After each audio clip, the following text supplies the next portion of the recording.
You're all set. Go ahead. Thank you very, very much. Good evening, ladies and gentlemen, councilors. Welcome to the June 4th, 2020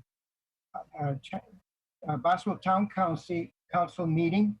And I do have to ask that let you know that this meeting is being recorded and transmitted by the town of Barnstable and is being broadcast over Channel 18 under Mass General Law C 30A, Section 20. If anyone is planning to make an audio or video recording or transmit the meeting, they are required to notify the chair before doing so. So I think you have instructions on how to call in. If you're going to be recording, we need to know that. Thank you very much. Madam Clerk, this is a roll call, please. Councilors, Biedenbender. Here. Bogan. Here. Clark.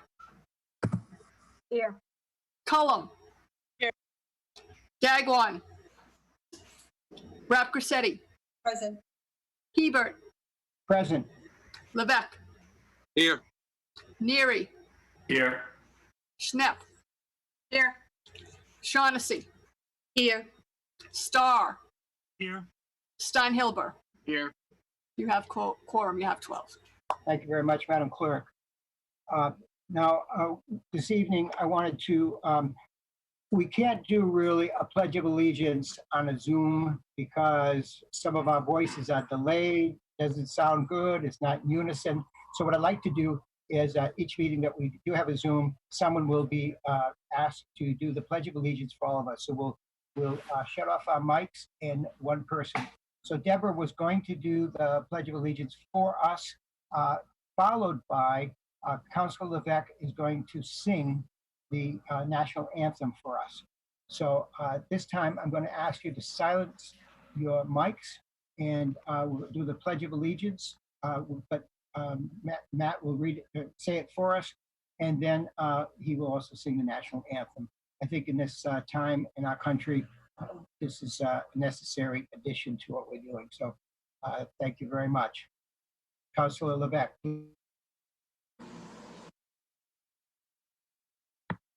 I pledge allegiance to the flag of the United States of America and to the republic for which it stands, one nation, under God, indivisible, with liberty and justice for all.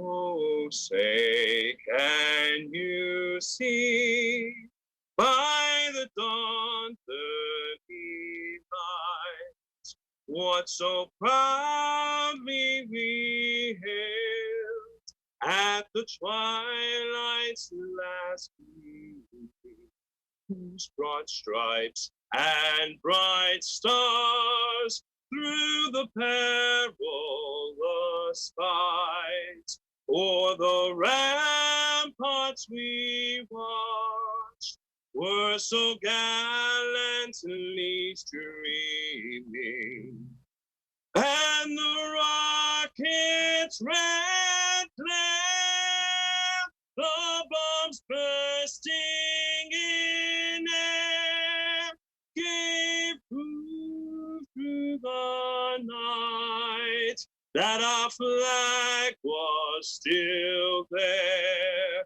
Oh, saints of that star-spangled banner yet waving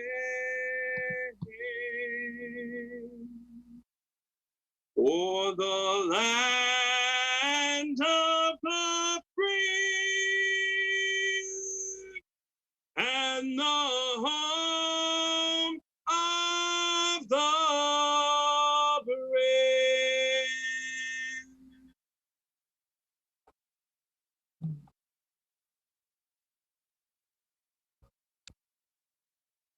Hello, I'm here. Thank you very, very much, Councilor Levesque. That was beautiful and greatly appreciated. Thank you. And Deborah Dagwan, Councilor Dagwan has joined us now. And Deborah is going to lead us on in our time of silence. for our country, and she has some words to say. Thank you. Thank you, Mr. President. If everyone would keep the Toby family and the Floyd family in prayer. Harold Toby was a family man. Harold was first a family man who was with his wife Donna for 44 years. He had 3 girls, Lisa, deceased, Gail, and Pam, and he had 5 grandchildren and 7 great-grand.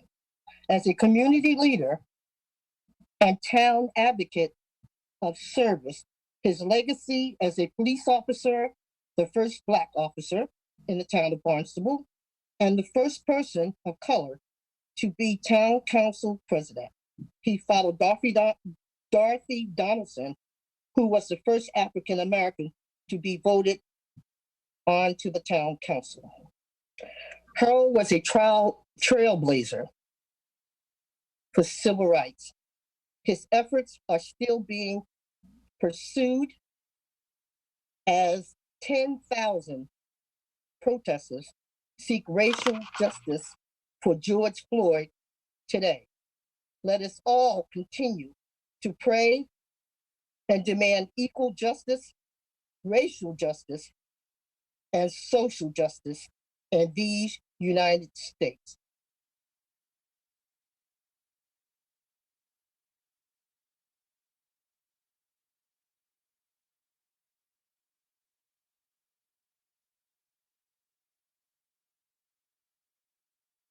Thank you very much, Councilor Dagwan, for those words.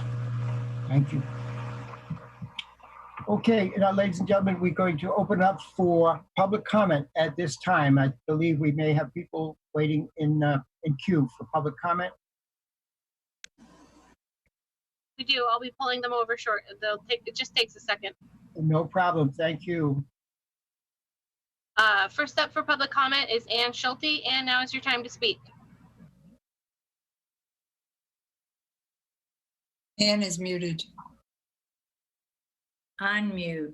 There you go. Okay. Good evening. Thank you for the opportunity to address the council. My name is Ann Schulte. I live in Centerville, and I know short-term rentals aren't on the agenda tonight, but I kind of feel like it wouldn't be a Barnstable Town Council meeting without some mention of them. First of all, Councilwoman Clark, I hope you're feeling well. I think you had everyone's heart racing and a lot of people concerned while watching the last town council meeting. So I hope you're doing well. I've been listening the past several months to what the council is saying and considering regarding short-term rentals. And now, most recently, the recommendation from the subcommittee to basically do away with residential-only zoning in the town. Amongst many other things, my understanding is that the council is recommending a nuisance-style complaint format that is putting the onus on neighbors to report issues they are having rather than implement any actual regulations beforehand. My questions are, how will that work? And do any of you have any idea how many STRs the civic associations are talking about that are in areas that currently do not allow for them? Ray, the process, I have a friend who 7 weeks ago reported to the town that multiple investor-operated short-term rentals, including one in her neighborhood, offered to short-term rent to self-identified tourists during the pandemic when they were and still are banned by the state, other than for essential personnel. And it took the town, again, 7 weeks to respond. To me, that does not inspire much confidence that problems will be handled quickly and in an expeditious manner. Think about it. If someone is staying next door to you for a night or two and breaks rules or has a large and noisy party that you complain about, those visitors will be long gone before the town responds. Please do not say that response time in this case was lengthy because of the pandemic, because prior to the pandemic, the same person reported to the town illegally constructed attic bedrooms without proper egress being used by lodgers and it took the town 5 months to tell the off-site investor to stop putting innocent people at risk. Regarding the number of housing units in areas zoned exclusively for residential use only, it's a pretty small number, but I would guess most of you are not aware of that because no one has taken the time to actually sit down and talk. I'm imploring you all to reach out to the civic associations in your villages and to Barnstable Watch to figure out what we all do have in common and what can be done to recognize all sides of this issue. Thank you very much and stay healthy, everyone. Thank you very much, Mrs. Schulte. Thank you. Next for public comment, we have Janet Davis. Thank you. Janet, you need to unmute your microphone.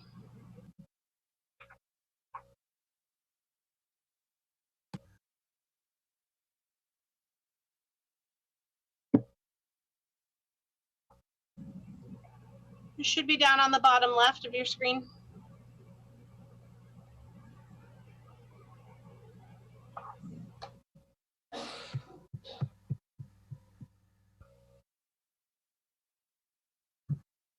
If you don't see it at the bottom left, try hovering at the top of your picture on the right. You can also just, there you go. Oh, thank you. Thank you. There you go. So my name is Janet Davis and I live in Centerville, and I'm here speaking tonight on behalf of our 500 plus supporters of Centerville Concerned Citizens who have voiced their concerns with 5G and are asking for a moratorium on the approval of new small cell antennas in Barnstable until the issue can be fully studied by the town. Last month, we witnessed new fiber optic cable being hung at Craigville Beach, and when we approached the Verizon employees, they told us this work was being done ahead of new small cell towers. This was truly disheartening to hear, given that the town was planning to hold a forum on this very topic. It's upsetting to learn that these applications are being permitted and installations are still going forward. Science is clear. The existing technology exposures are unhealthy. 5G, which has undergone zero testing, will add an additional layer of electromagnetic frequencies, causing even further damage to human health and the environment. There are growing numbers of cities and towns in the United States and around the world placing moratoria on the rollout of 5G telecommunication networks due to the growing evidence of its harm to human health and wildlife. We ask that you please listen to science, not the industry, regarding 5G. Tonight, we are asking for a moratorium on further permitting of these small cells until a time when we can hold a planned 5G forum, and I'll learn more regarding these controversial installations. I hope we can all agree that there is no rush to push through this untested technology. The industry's rush is simply to outpace their competitors. But we refuse to be their guinea pigs, and our children and grandchildren deserve better.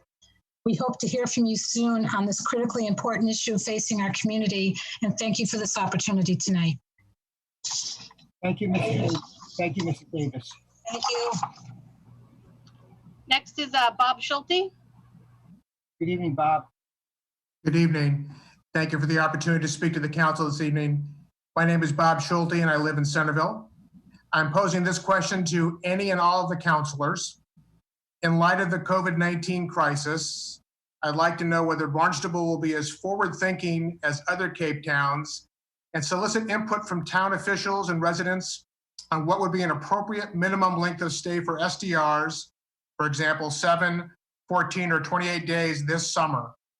Eastham, Wellfleet, Truro, Brewster, and other towns in the Cape are soliciting input from residents, business owners, and officials on minimum stays and health and safety regulations for short-term rentals, retail, etc. These are Cape towns that have an even lower density, less short-term rentals, less restaurants, less businesses than Barnstable, yet they are concerned enough with the health and safety of both their year-round residents and their visitors to request input from the public before making any decisions for the coming summer. I would appreciate a response from any of the councilors on this question. Please keep in mind an answer to this question does not require you and other councilors to take a position on SDRs, but just to think about the health and well-being of the year-round tax-paying citizens of the town of Barnstable, as well as our summer visitors. Thank you. Thank you, Mr. Schulte. I believe Lynn Poyon has a phone public comment. Awesome. Thank you.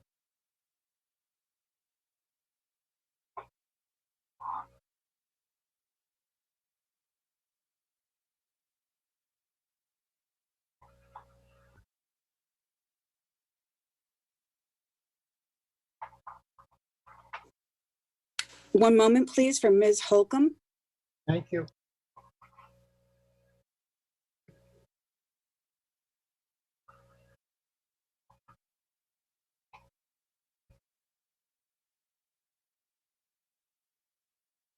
Okay, you can start now. This is Kathleen Holcomb from Centerville. And first, I'd like to thank Matt Levesque. Can you hear me, by the way? Am I coming across on the phone? Yes, you are. Yes? No? You're fine.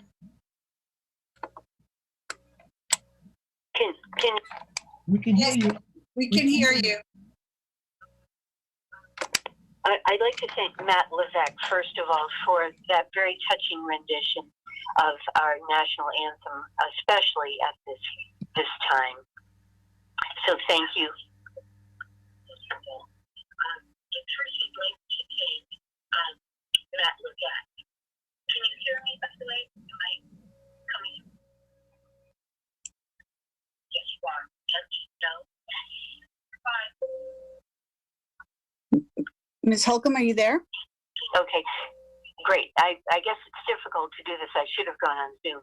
But anyways, I wanted to thank Matt Levesque. And then I do have a very specific question for the town council, again, about the short-term rental issue. I'm very deeply interested in that subject because I have had one right next door to our home. And I was on the website for the town because I was thinking of making a records request. And when I went to the town clerk's page and was checking that out, I noted that a request had been made on May 22nd, number 0162. And because it was made by the head of one of our civic associations, I clicked on it and saw that it was inquiring about an Airbnb shooting, which alarmed me. And he made this on May 22nd, and 10 days have gone by. So I would like to know more about that. I'm deeply concerned that there has in fact been a shooting related to one of these short-term rentals.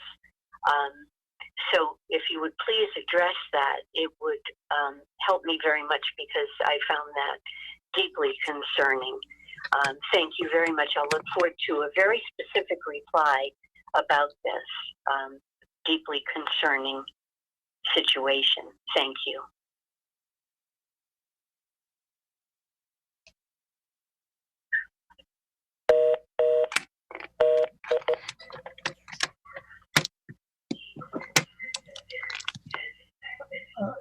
And is there anyone else, Lynn or Sarah? I have no more people on Zoom. I believe Lynn should be expecting another phone call though shortly. Okay. So we're going to start response to public comment, and then if you would notify me when the person is ready to speak, we will certainly take their phone call. Okay. Thank you. All right. So, councilors, let's go into response to public comment. If anyone has, okay. We're going to start with Councilor Bogan, please.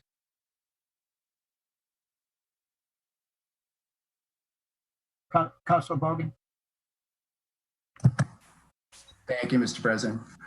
I did want to go first because ironically, the issue that I was going to raise is one that Ms. Holcomb just raised, because I got a letter just 2 days ago, and I presume it's from the same person that she referenced, regarding the short-term rental Airbnb shooting. The question had come to me as to what I knew about it, and I said, I don't know what you're talking about. And he said, well, what do you know about my records request? And I said, I don't know about your records request either. And then he started to relate about a shooting that occurred on January 31st in Hyannis. And that did bring back a recollection. I said, wait a minute, I do remember getting an email regarding a shooting on January 31st. However, that shooting didn't say anything about Airbnb. The information in the letter seems to suggest there were 5 masked men, that there was a lockdown in the neighborhood. I said, I certainly didn't know anything about that. And that, as he puts it, it occurred in close proximity to the home of one of our counselors who also sits on the Zoning and Regulatory Committee. And yet it was never raised during that committee discussion. His letter relates that quite a few Barnstable residents have caught wind of it and that he gets questions. Who in town government knew about this? When did they know? Why has it been kept quiet? Has the committee proposing to change zoning to allow Airbnb mini stays, which Airbnb characterizes as high risk, discussed this? Why hasn't it been in the papers? The public deserves to know. He closes by saying, Council Hebert said long ago, when we were all asked to trust the process, let's wait and see how other successful communities do it. I don't know what to say in response to that because I didn't have the information, don't know why it wasn't discussed during the Zoning and Regulatory Committee meetings. I agree with him. The information should be made known to the public. The public does have a right to know. It may be that whoever possesses the information thought it wasn't necessary because these things happen all the time, not just at Airbnb situations. I respectfully submit that's not our decision to make. That information should be made available to the public. Thank you. President Hebert, I believe there is a phone public comment now. Thank you. Thank you very much. Thank you, Councilor. And do we know who we're speaking with?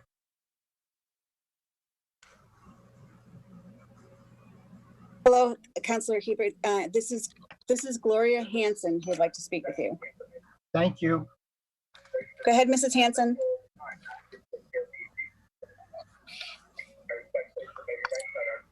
Hi, Mrs. Mrs. Hanson, Hanson. Yes. go ahead. You can speak to the council now. Okay. Can I read it now? Yes, you may. Okay. Thank you so much. I believe there is a phone public comment now. Yeah. Okay. My name is Gloria Hanson, and I'd like to read a letter that a group of us.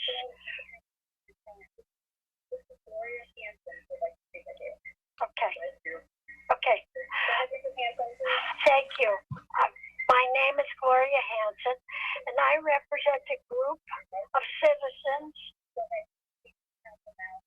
Okay. Can I read it now? Yes, ma'am. Okay, thank you so much. Okay. As members of a group of citizens living on Cape Cod, we applaud the progress made. Yes, I'd like to read a letter that a group of us. Mrs. Hanson, can I ask you to please turn down your television? Okay, I'm going to continue. My name is Gloria Hanson.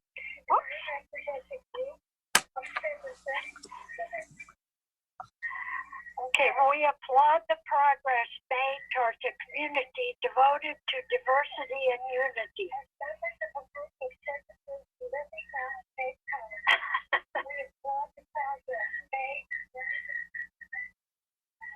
We have witnessed a strong wave of support to continue to strive towards inclusivity. Yes. Please turn down your television. Oh. Okay, I'm going to continue. Okay, it's done. We have witnessed a strong wave of support to continue to strive towards inclusivity.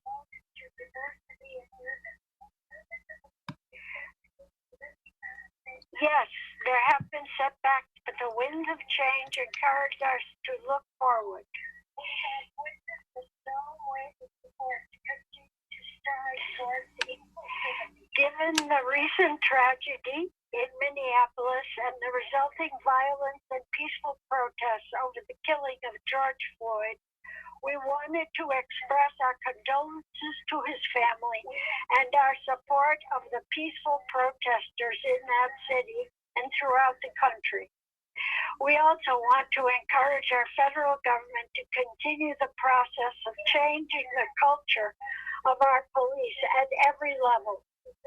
We need their courage to respond to the rule of law and value their service. And we need for them to be guardians of the common good in many difficult situations. In addition, we appeal to our state and federal leaders to look at the underlying causes of inequality and racism destroying our country. Without action on these fronts, our officials will miss a great opportunity to make our country live up to the preamble to our Constitution. In order to form a more perfect union, establish justice, ensure domestic tranquility, provide for the common defense, promote the general welfare, and secure the blessings of liberty to ourselves and our posterity, we do ordain, and you know the rest. We ask that our local council representatives join us in making a public statement of the issues discussed in the letter above. Thank you very much.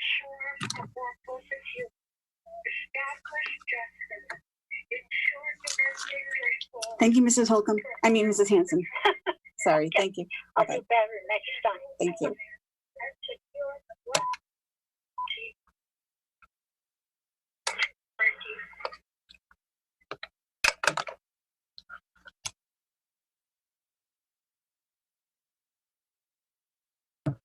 You're muted. Oh. Am I muted? No. Okay.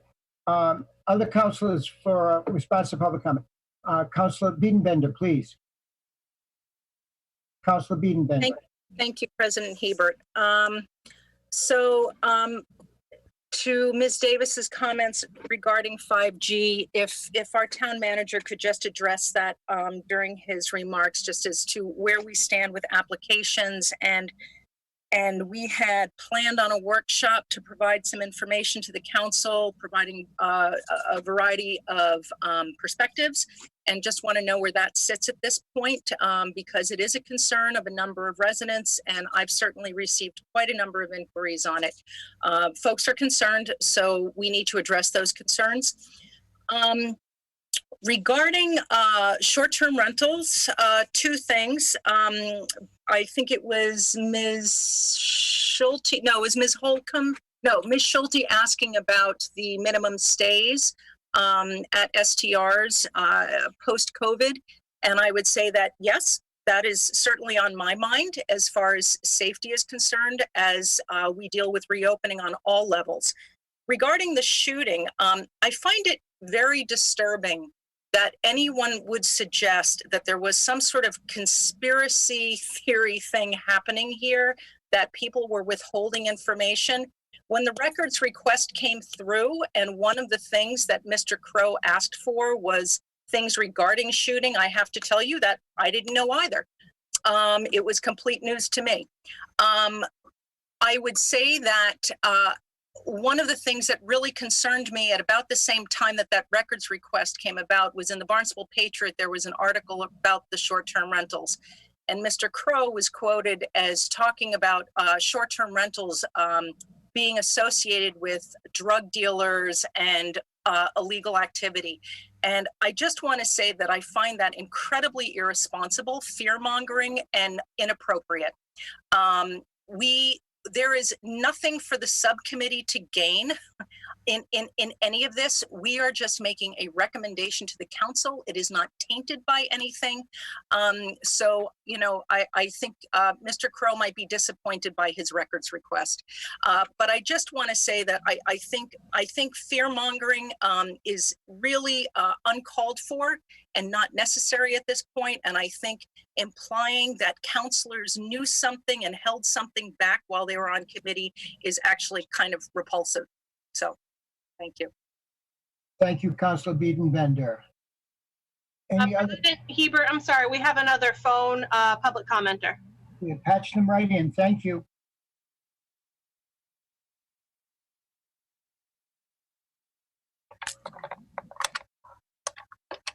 Ms. Mercandetti, you're on. Hi, I just wanted to address the short-term rental as a short-term rental owner, and just say that, you know, I understand on the case that there are. I'm sorry. Can you please say your real name? estate agents and, you know, large corporations that are really in it for the money and that don't have, you know, people on site looking after the property, considering their neighbors. And then there's the other subset of people that, you know, have purchased a home on the Cape, and the only way that they can afford it, the only way that they could keep a family home in the family, is by offering short-term rentals to help offset their mortgage for the off season. So until the Cape is a place that can support young families and have affordable housing, you really need to think of short-term rentals that it could be your neighbor, and it could be the way that they are allowing their family to stay in this place. So I think when you guys are considering rules and regulations, you have to consider who owns the property, and, you know, whether you want to tighten it up for corporations or big real estate firms and things like that, investors that own these properties versus your neighbors. There needs to be some consideration for that. So, you know, I know that a lot of it comes from, you know, maybe they rent to college kids and they throw a party and it disrupts your night. But if it's your neighbor that owns the house, that's probably not going to be the case. So, you know, I know we hear it all the time, but we're kind of all in this together. And some people do really need that income to help offset their ability to stay on the Cape. And that's all I wanted to say. Thank you. Could you mention what your name is, please? Could you identify yourself for the record, please? Jennifer Mercandetti, and I am a homeowner in West Barnstable. Thank you very much.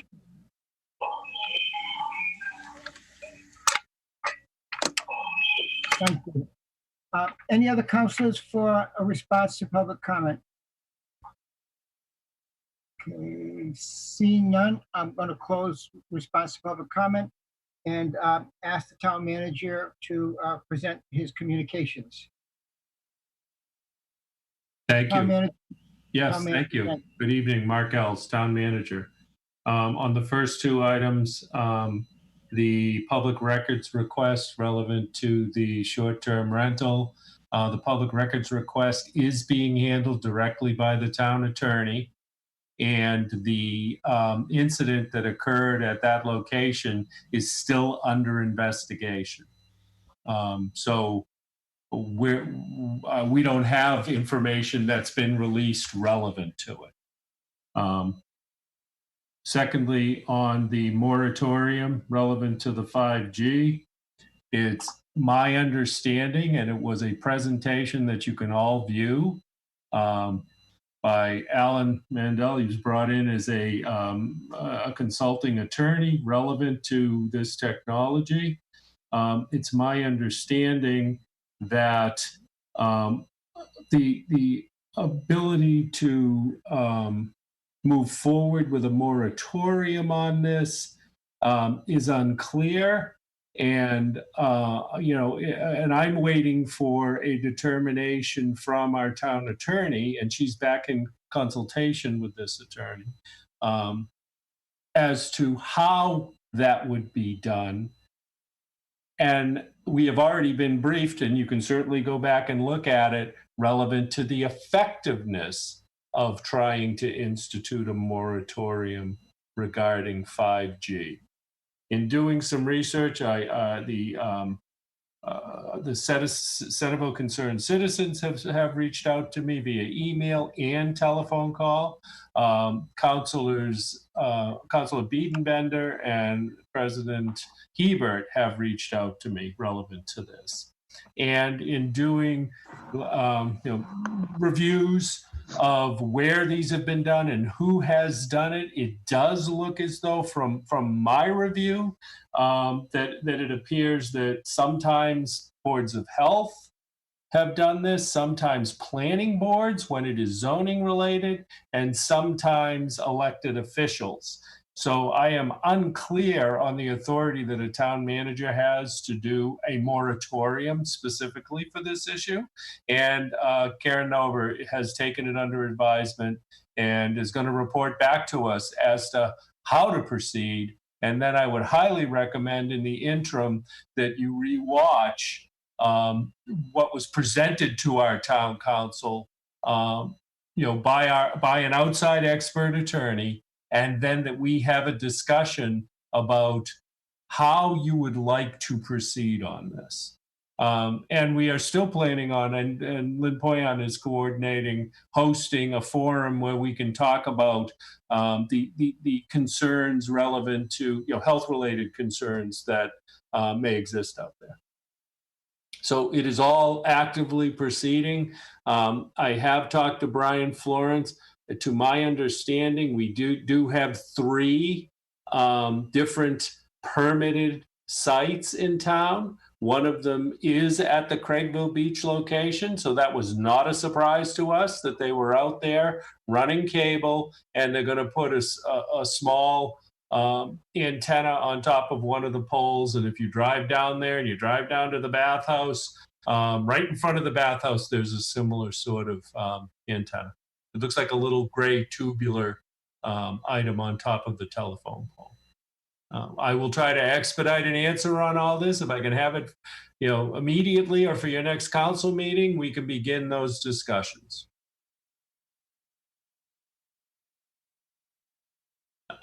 Okay. Before I jump into town manager communication, I want to, there's probably a face up here that you haven't seen before. Karen Nover, why don't you introduce Kate?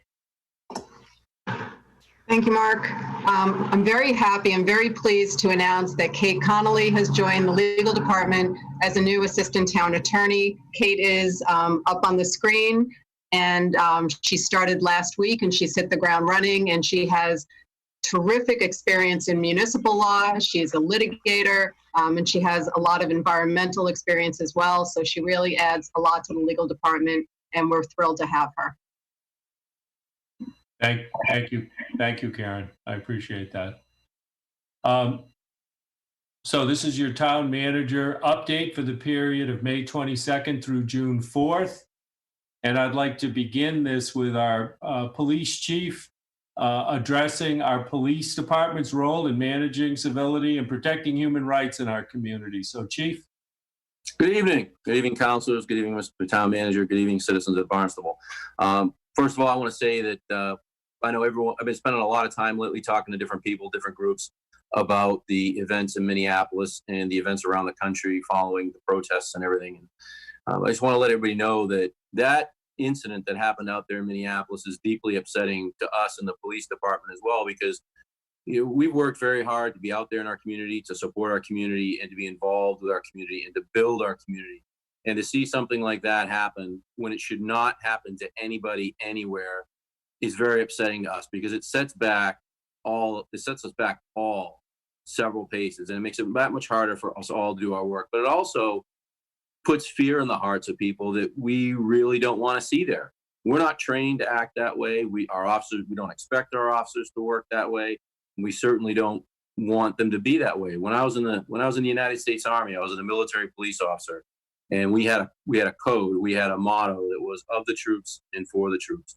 And that's something that I take deeply to heart. And the basic meaning behind that is that we were part of our community, and we supported our community and helped develop our community. And that's the way I look at the police department here in the town of Barnstable and anywhere, that we're an integral part of the community. We're part of you. We go to the same schools as you. We coach your kids at hockey. We're at baseball practice with your kids. You're coaching our kids. You're teaching our kids. We all live together and work together. And I think that when we all work together, we make the community a much better place. But what this does really illustrate is that we do have a lot of work to do in a lot of different places, because there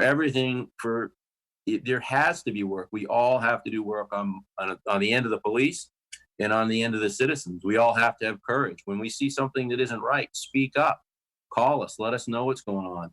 Police officers have to have the courage to do what's right. And when one of their fellow officers are stepping over the bounds, to pull them back and set them on the right track, or to let the superior officers know, hey, something's going on. And I want to let you know we're committed to developing our community and working with our community and making it a better place and not having these things. We all have to be vigilant against this kind of behavior everywhere.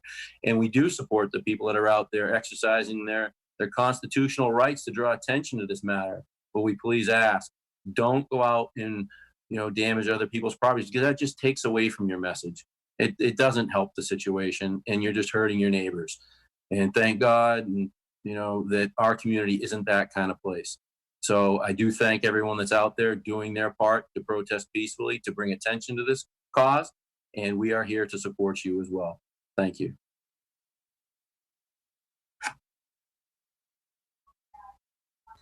Thank you, Chief. Governor Baker announced on May 18th the reopening Massachusetts plan, and advanced us into phase 1 of a 4-phase plan. And on June 1st, the governor announced, with order number 35, beginning immediately, business and other organizations that are included in the phase 2 reopening plan may open their physical workplaces and facilities to workers for the purpose of preparing for a phase 2 reopening when authorized. I have had subsequent discussions with the administration, and I believe we will see something occur early next week. Organizations are required to maintain compliance with all generally acceptable COVID-19 workplace safety rules as issued by agencies authorized to issue health and safety rules. Phase 2 organizations may not open their premises to customers and the public until authorized to do so by a subsequent order. And again, I believe we'll see those coming through very shortly. Organizations authorized to open in phase 2 shall not be subject to the 10-person limitation on gatherings established in order number 13, provided that they comply with the safety social distancing requirements issued by the Commonwealth of Massachusetts. And again, if you want to find, I think we're at order 40, the last I saw.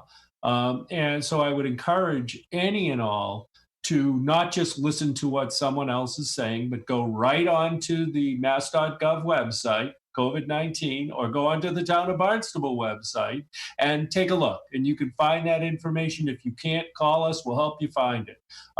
But every day there is a new order or directive posted and communicated. And it's important that, we take the time to read those and understand them and ask questions about them.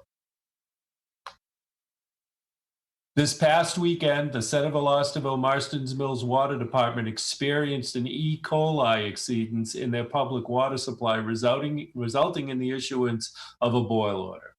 A coordinated response was prepared by COMM Water, COMM Fire, and the town. I want to thank all involved for their prompt action, and was pleased that the boil order was lifted after retesting the public water supply. Several members of the public have inquired about the use of Code Red and how they can be included in that communication system. Code Red is the Barnstable Police Department's emergency notification system. This system has been used to provide information during the ongoing COVID-19 event and for the recent COMM Water District issue. The public should be aware that only landlines are part of the federal and state reverse 911 system. In order to receive a call on your cell phone, it must be registered with the Code Red notification system. To make sure you're on the list, you can sign up through the town's website or the Barnstable Police Department website. And I provided the council with the direct links. And what is Code Red and why is it important? Code Red is an emergency notification system by which town officials can notify Barnstable residents and businesses by telephone, cellular phone, text messages, electronic mail, about time-sensitive emergency situations and important community alerts. Only authorized officials are allowed to access the use of this system. Our police department oversees the use of this system. Frequently asked questions can be found on our Barnstable Police Department's website. Please register if you have not done so and would like this service in the future.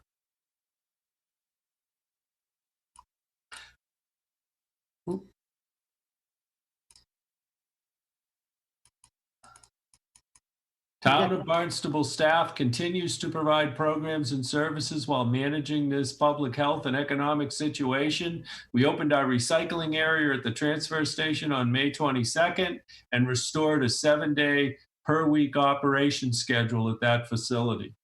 We also opened the dog park with continued success. Beaches have commenced preseason operations with an official opening date of June 27, 2020. Hathaway's Pond remains closed due to concerns regarding public safety and compliance with the governor's orders and directives. We will assess that closure in the coming weeks as we move toward our scheduled seasonal beach opening on June 27 to determine if safety concerns have been addressed. We continue to work with our business community to assist in their efforts to reopen. We are progressing statewide on issues related to an expedited process to allow for outdoor dining. Later during town manager communications, Elizabeth Jenkins, our Planning and Development Director, will provide you with an update on our efforts to modify Main Street Hyannis for the summer season. And I'll keep you advised as we progress toward the next phase of the governor's reopening plan. We are proceeding with the tasks in the budget action calendar for FY 2021 as scheduled. We submitted the recommended FY 2021 operating budget to the council on May 12th and had a first reading of the proposed FY 2021 operating budget on May 21st, with a scheduled second reading later this evening. And all of our information is available on our town website. In our continuing efforts to provide contactless service, the town of Barnstable now offers online purchasing of dog licenses, shellfish licenses, mooring permits, small vessel storage decals, transfer station stickers, and beach parking permits. Online permit sales may need to be mailed, so please allow up to 2 weeks for processing and mailing.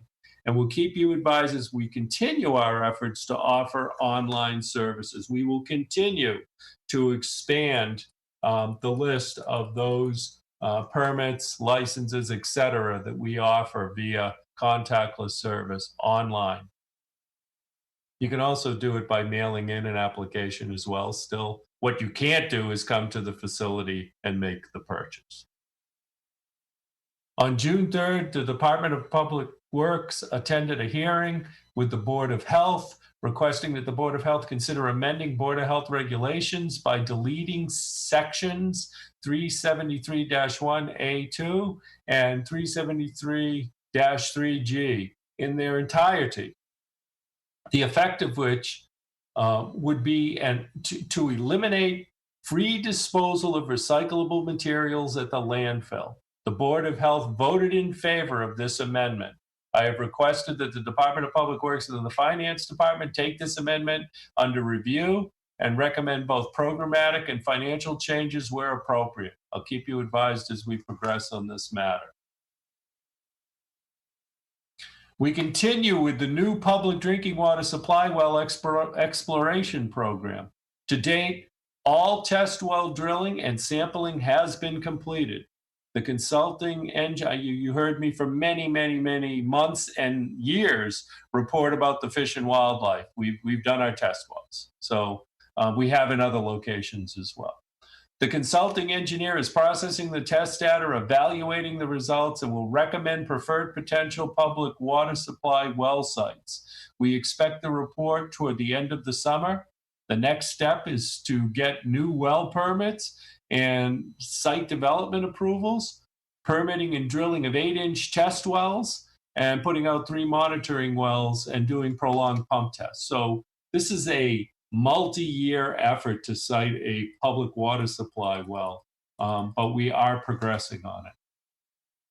The installation of the interim filtration system at the Straightway and Mary Dunn wells is near completion. Currently, the contractor is pressure testing, chlorinating, sampling, and installing activated carbon in those filters. DEP inspections and startup is scheduled toward the end of the month.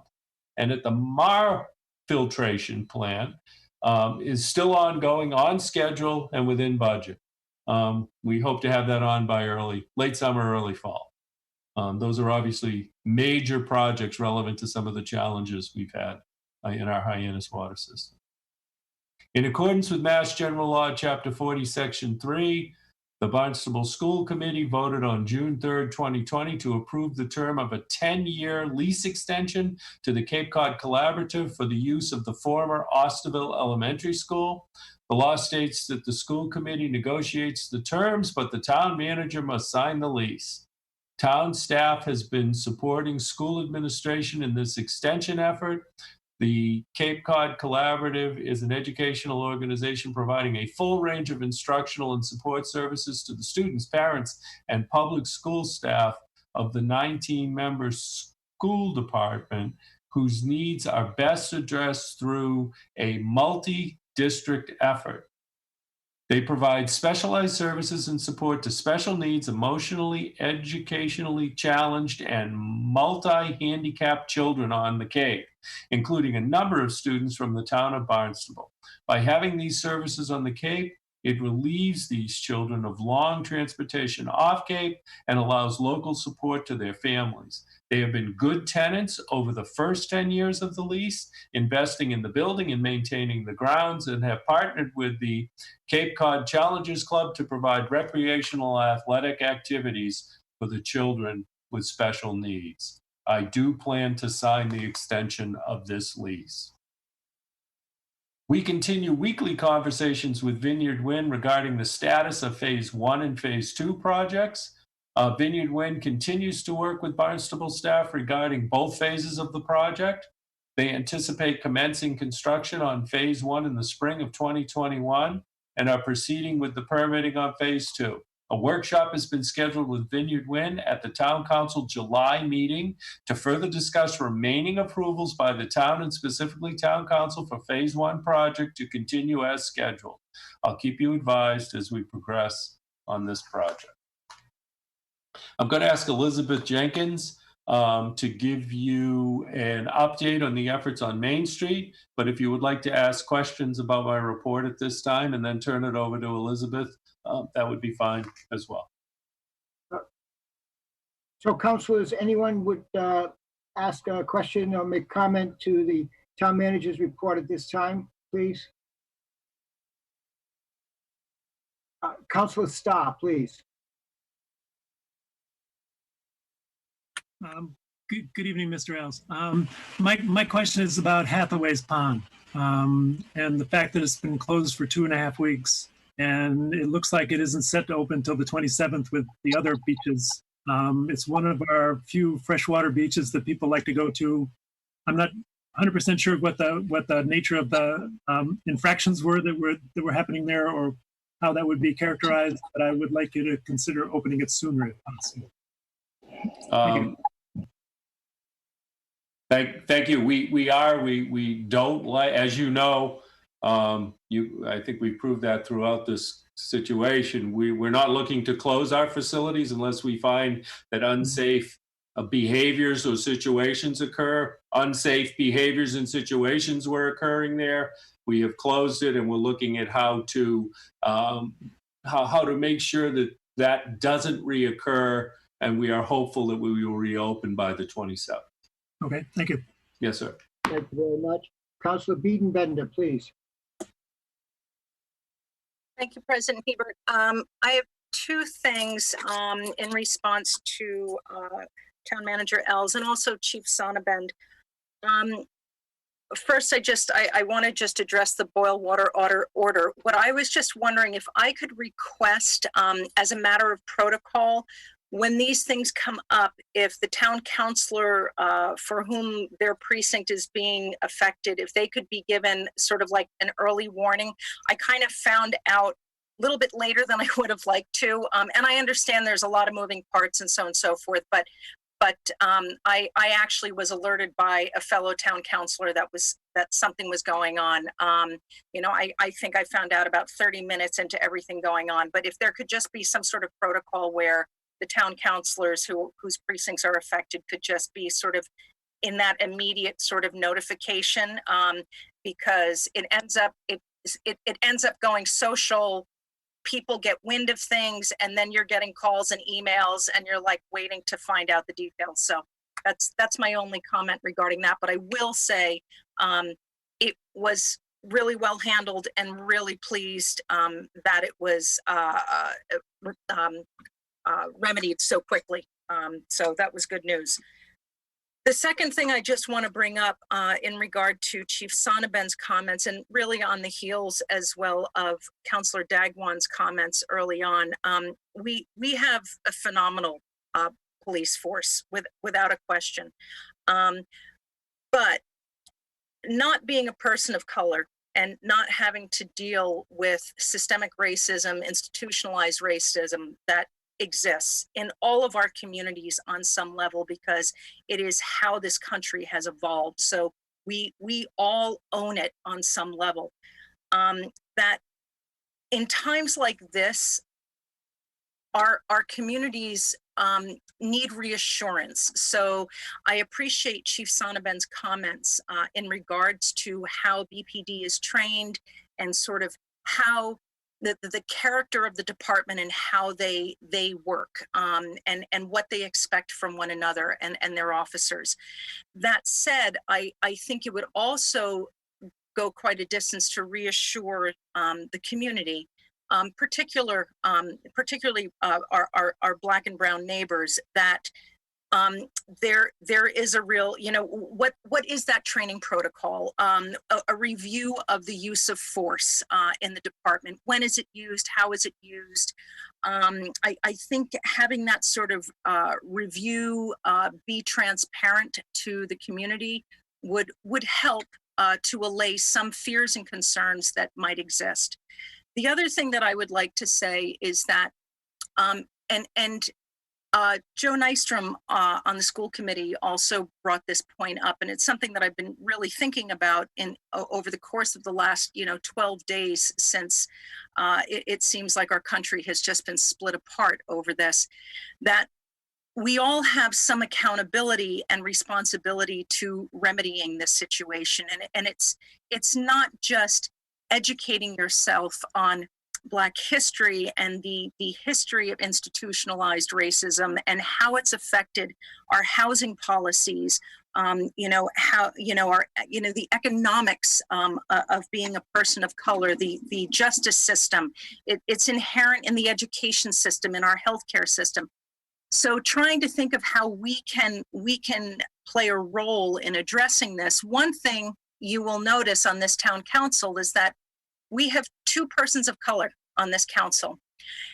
If you look at our committees, we have next to no individuals of color on our committees. And that accounts to dozens and dozens and dozens of individuals who are serving. So I think, we have to be more proactive in reaching out to some members of the community over the last week.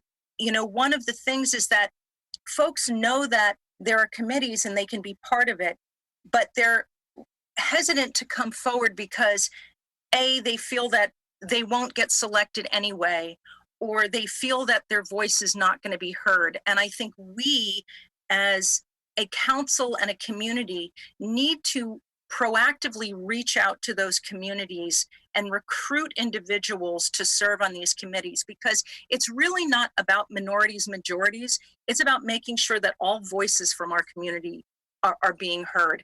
So one thing that I would really like to suggest is, if we could, as a council, form a new committee that's diversity, equity, and inclusion, and have it be filled by individuals that are part of this diverse community that we have, and have them help us move forward in identifying where we can do better, because we can be a better Barnstable.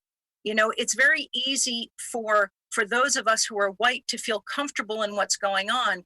But if you step into the shoes of someone who isn't, it's a different reality. And we need to step up and address that. So I'd very much like, leadership to work on pulling together a committee. I'm happy to be a part of that, but I think the time is now to do something that is more proactive and substantive in this regard.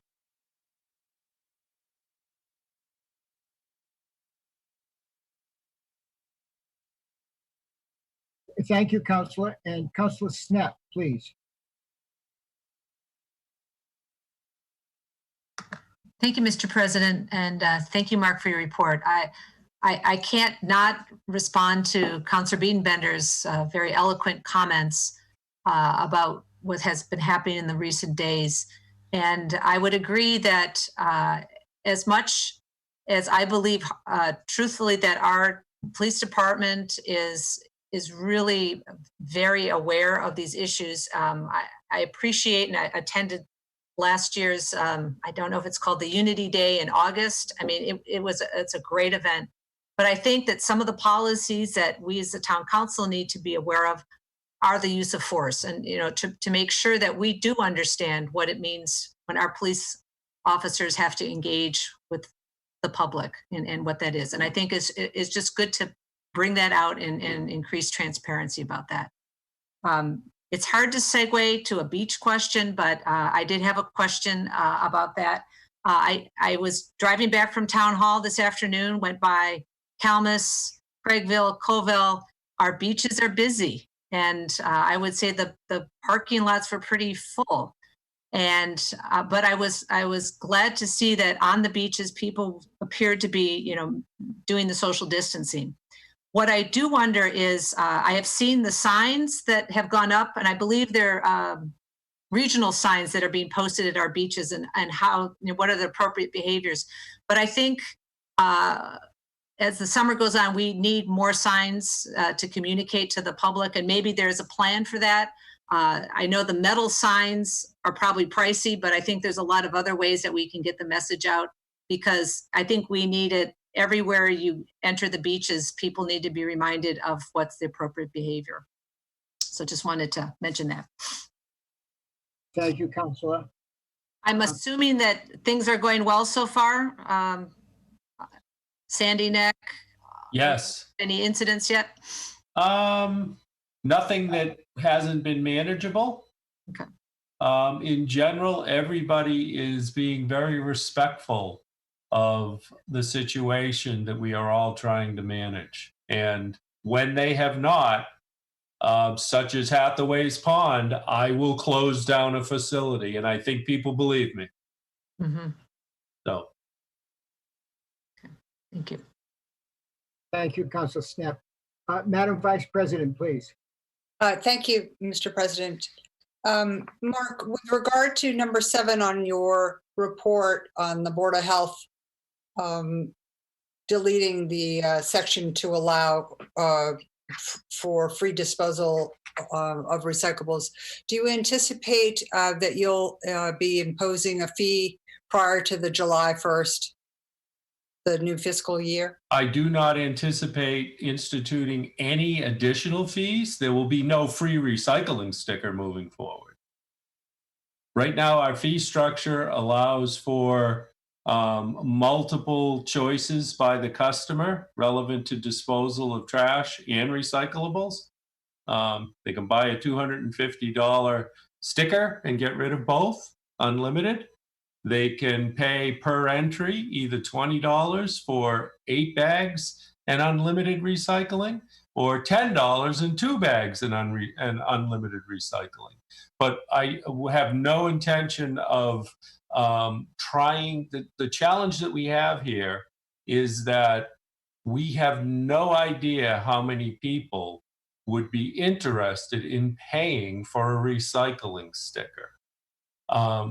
Therefore, we will try to gather information over the next year if there is some appropriate rate structure to offer a single recycling sticker at a set price.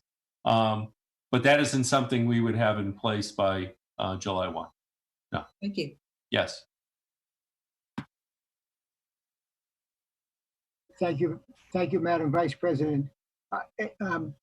Councilor Cullum, please. Councilor Cullum. Yes, thank you. I just wanted to mention, actually I have a question for Chief Sonnabend. this morning when I got up in the wee hours, because we have this puppy that likes to drag things around the house at 4 a.m. But I looked at Facebook, and the very first thing I saw was the most heartwarming video of two members of the DPD, where I believe it was Deputy Chief Cabral and another person kneeling, taking a knee with protests at the Bobby Burns corner of Bursa's Way and Route 28. And I just think that volumes about the intent of your department. I was so proud of that, and I want to thank you. And please pass my thanks on to your police department. I think it really shows how far we're willing to go. There was nothing but smiles and kindness in that video. It was fantastic. And I was so proud to be a member of this community when I saw that this morning. On another note, with regard to what Councillor Biedenbender was saying, you know, opportunity sometimes needs to be brought to the people. So, you know, I agree that, you know, the representation that we have on our boards and committees, including the one that we're on right now, is it's not sufficient. But I would argue that just putting out an opportunity isn't going to be enough. We really need to recruit, like Councillor Biedenbender was saying, if we're really devoted to a more just representation on these boards and committees. And I think it's an excellent idea. So I just wanted to say thank you to Chief, and I'm really proud to be a member of this community, and I'm thankful that we're moving forward the way we are. You're welcome. Thank you. Thank you, Councilor Cullum. Any other councilors? Okay, okay, Councilor Levesque, please. Councilor Levesque. Thank you, Mr. President. I just wanted to thank Mark and also give a shout out to Chief Wynn for kind of giving me the heads up about what was going on with the water on a Friday night after hours. And I appreciate that, and getting me information of fire commissioners, and just in case I got questions, and that heads up. And I just really appreciate that, of the concerted effort to really get the word out, get it on Facebook. And of course, and I appreciate the heads up that you gave me that the new test results were going to be given out at the following evening. And I actually got that before it was actually announced. So again, thanks for that. And again, there was a discussion of maybe trying to get it out a little quicker next time, and getting the contacts and things of that nature together. And I was actually happy to assist in that area. The other thing is, I wanted to compliment Chief Sonnabend and all the chiefs on Cape Cod that really got ahead of this as far as getting the word out that we don't stand for what happened in Minneapolis, that we're not like that. And that, you know, I appreciate that concerted effort to try to get that. I actually was part of a vigil on Thursday night, and another one, a larger but socially distanced vigil, was asked to speak, and at that Saturday night. And it was great seeing unity, people of all races, religions come together, and in outrage, but at the same time coming together, putting aside any differences we might have, and unite, and that we're going to try to make a difference each and every day, individually, hold ourselves accountable in our own behaviors to make this, not only this town, but this world a better place. Being the chairperson of the appointments committee, I will say I have reached out to different members and quietly on my own to different members of the community and friends that I have in diverse circles. And I will continue to do that. And with other councilors' help, I believe we can get and move in the direction that Councilor Biedenbender and Councilor Schnepp had mentioned before. So I'm definitely 100% behind that. I'd like to be part of any committee that would be in regards to making diversity happen on these individual committees. Thank you. Thank you, Councilor Levesque. And again, thank you for your wonderful rendition of the national anthem. Thank you. Councilor Dagwan, please. Thank you, Mr. President. I just wanted to commend Mark for, and I agree with you with the collaborative, signing a lease for them to stay a little longer. As a member of the school committee, quite a few years ago, I used to attend their meetings. And what we were finding in the town and all the districts was that we were faced with more and more children who needed certain kinds of services, special needs, emotional, educational, social, emotional issues. And what was happening is that many of the districts were faced with having to send the children off Cape, costing the districts a lot of money, costing the parents a lot of money. And the collaborative came up with a great solution that we were able to keep some of those children and serve them right here on Cape. So I would support you extending their lease at this point. So I wanted to say that. I also want to speak a little bit about Hathaway's Pond. It's a pond that I frequent in the summertime, but I did go by there, I was saying at the last meeting, and I saw some things that just really was very disturbing. And so I agreed that the Hathaway Pond needed to be closed at that time. And I guess others had seen similar things, but it was a lot of bad behavior, poor character, things that adults were doing that with children all around. And I just felt like we didn't have any lifeguards or anyone there. And I'm not sure that would have changed the adult behavior, but it may have. It's a shame that you have to, I'd say dictate character, but set an example for people and remind them that it's these are community ponds and beaches, and we have to be cognizant of what we're doing there. So I would love to see it open, but I am concerned about some of the behavior that I saw there. And I wanted to speak a little bit about the protesters and the police department. I believe 10,000 good protesters versus 1,000 bad protesters, the looters, the vandalizers. And I believe that good overshadows bad or evil.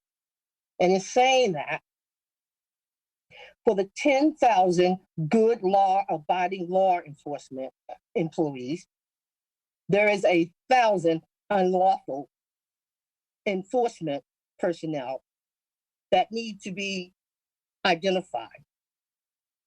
And when I say this, the change needs to come from the top.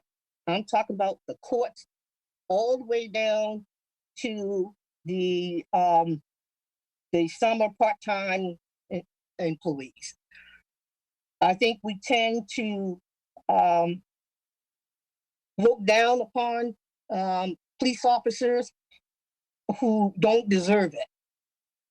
And we have to some way, and I won't say just police officers, as I said, the courts as well, judges and others from the top on down need to change their behavior if they are displaying some of the behavior that people of color have been fighting for a long time. So, I don't want people to feel as though we should point our finger just at the police officers. It's a lot more to it than that. We need to look a little higher up and changing some of those attitudes at the top. And I know one thing, as Matt was talking about, we have some good officers around here. And one thing we did, and they have come every year for the last couple of years. I've invited a young man from the Unity group. And these are young Black males who got together with the police department when there was racial tension between young African-American males and law enforcement. And they didn't want to see that happen here in Barnstable. And they got together with the police department and had a Unity Day, which brought all of us together and showed that we could work together, and that, we're going to try to identify those things. We're not going to let that kind of bad behavior infiltrate our community. I think they were being proactive, and I wanted to recognize them for that. And I think because of them and I didn't come to them. These were young men that got together themselves, who were concerned about young males who were younger than them. They were concerned about the young boys in town and the kinds of things that they were doing and the attitudes they were taking towards law enforcement. And they just stepped up and decided, you know, let's talk to these young men and let's come together and to let them see the good side of law enforcement and what the law enforcement is all about, what our police officers are all about. So we were a little bit ahead, and I'm hoping that will continue. The relationship that the Unity group with the police department will continue into the future. Thank you. Thank you, Councilor Dagwan. Seeing no other councilors for questions for the town. I'm sorry, Councilor Bogan, please.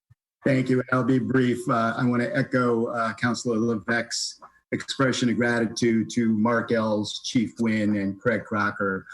They did get the word out. I think I got the first email around 8:30 on Friday evening and was getting text messages throughout the night thereafter, such that I was able to post something, I think, shortly after midnight. So I thank them for going above and beyond the call of duty, as well as keeping, as Councilor Levesque said, us apprised the next day.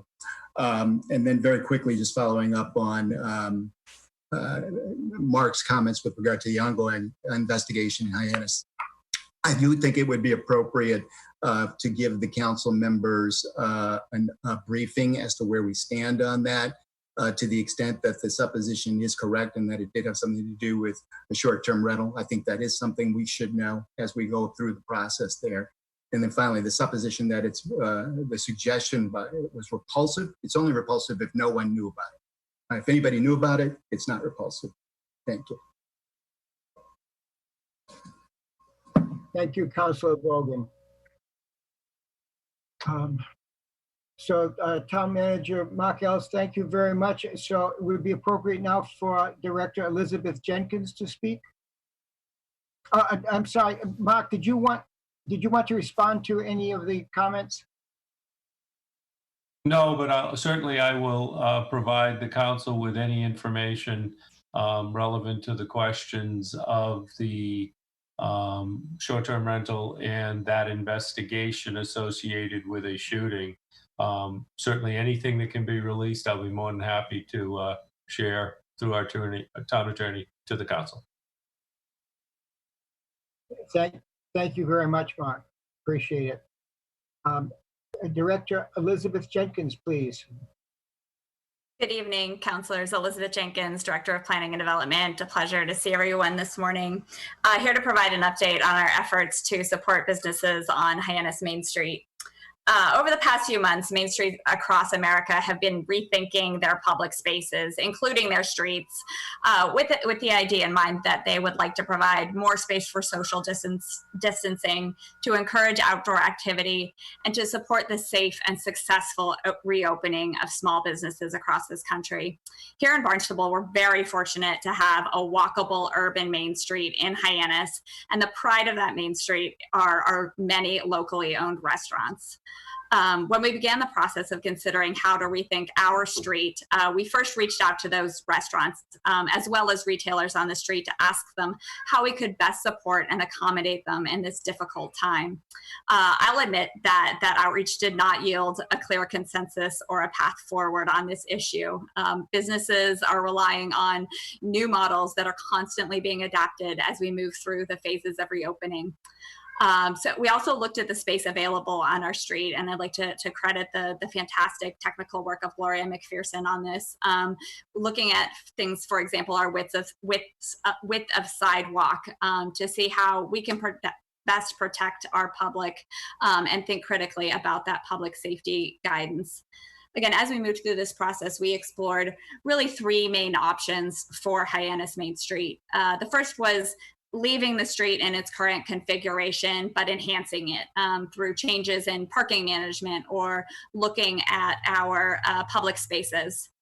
The second option that we really explored was street closures.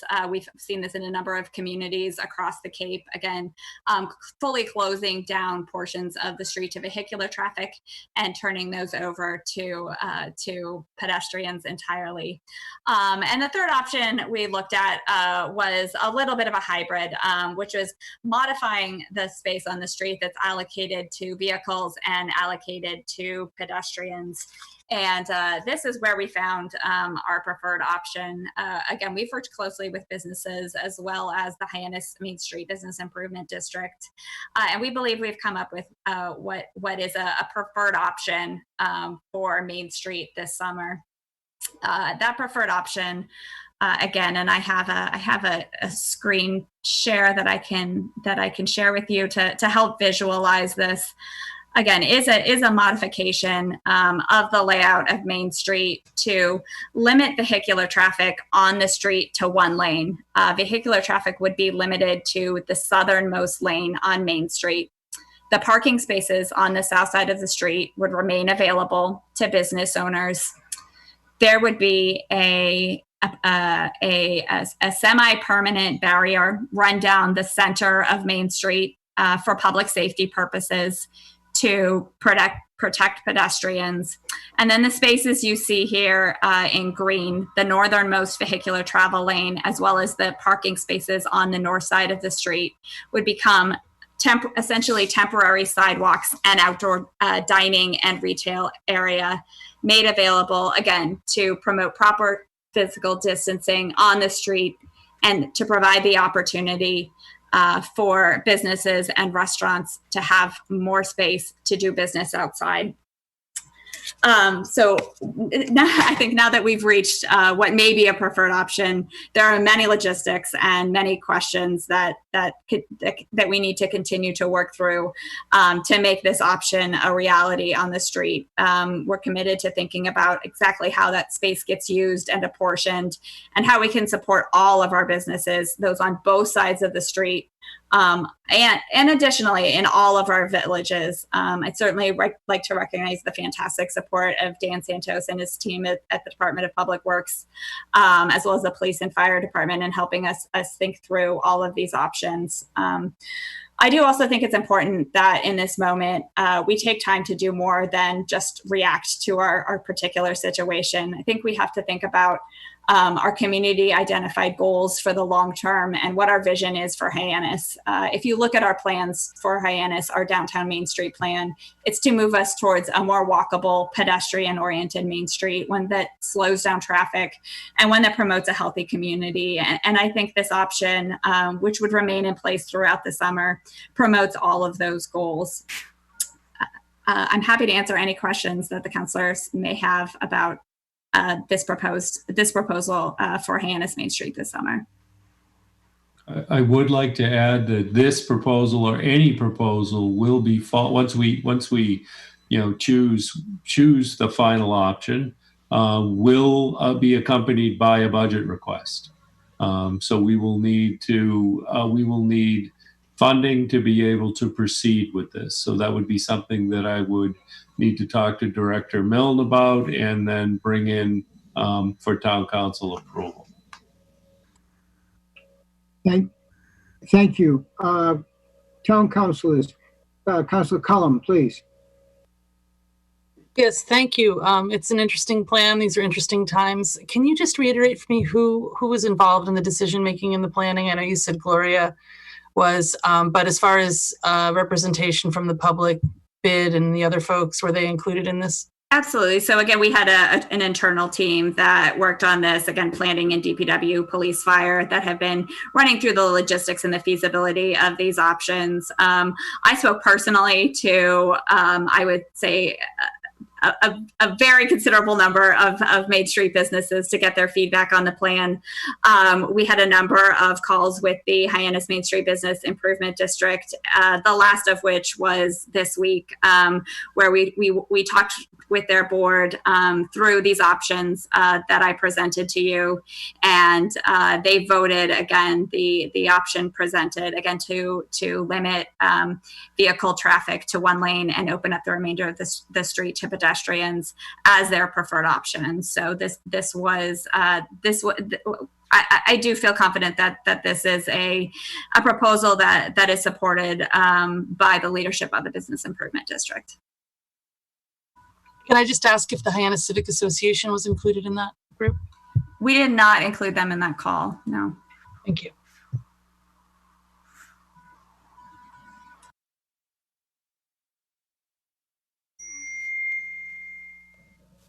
Councilor Clark, please. Councilor Clark. Thank you very much, Council President. Thank you very much for your presentation, Elizabeth. By any chance, was there consideration given to redrawing the lines of the traffic so that both sides of the street could benefit by the widening of the sidewalk? Thank you. So yes, there was. That was when we first started talking about this option of sort of a one-lane main, limiting that to vehicular traffic. We worked again with our team to draw up a cross section that essentially ran the vehicular traffic down the middle, up the center line, and then had sort of 2 lanes on either side that would allow for stopping or standing to help facilitate takeout and delivery. Again, that's so important for restaurants as well as retail right now. And then to use the parking spaces on either side as that expanded sidewalk.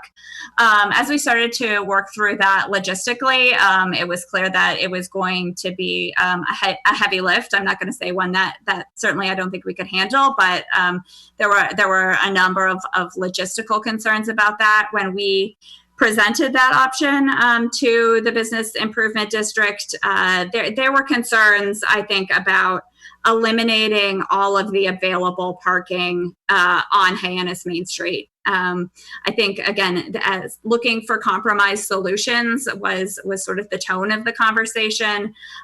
There were a number of individuals and businesses who I think were uncomfortable with a change that would be quite that dramatic, which is why we sort of landed on this one lane option again as a consensus compromise, both when it came to the parking as well as to the logistics of being able to implement this in a timely manner.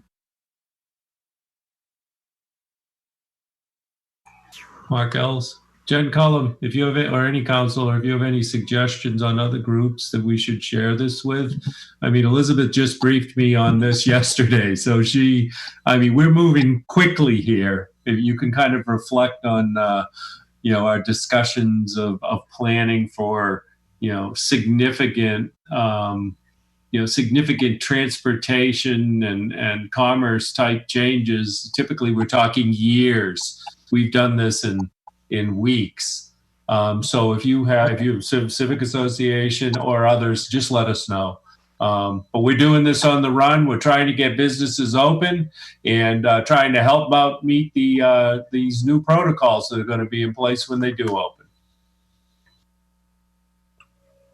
Thank you. Councilor Shaughnessy, please. Thank you, President. Thank you, President Hebert. Director Jenkins, I would like to know if in conjunction with the present plan, will there be any option at all to do, I don't know, maybe just for the month of July or whatever, to still have the option to do an open street type of thing, at least, maybe one night a week, shut down a portion of the whole street to traffic? Absolutely. So when we looked at this option, we certainly talked a lot about that it did not have to be essentially mutually exclusive, the choices that were available. I think particularly this option would allow us to potentially layer on those street closures, whether it's just that, again, that one day open street or an evening. It wouldn't necessarily preclude us from doing that.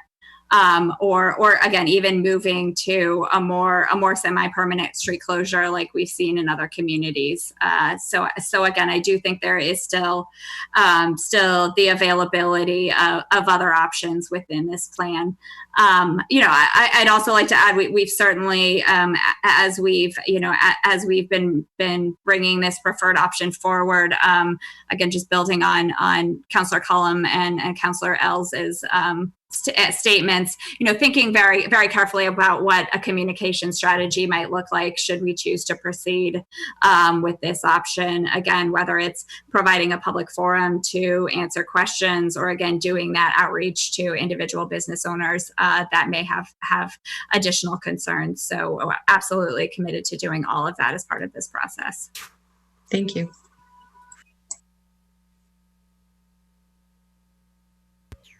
Councilor Snep, please. Thank you, Mr. President. Has there been any consideration of outdoor eating in other parts of the town, or is that more under the jurisdiction of licensing and, with the relaxation on ABCC, is that where those decisions are going to be made? So we spent a lot of time thinking about, again, how we can support all of our restaurants in all villages of the town of Barnstable.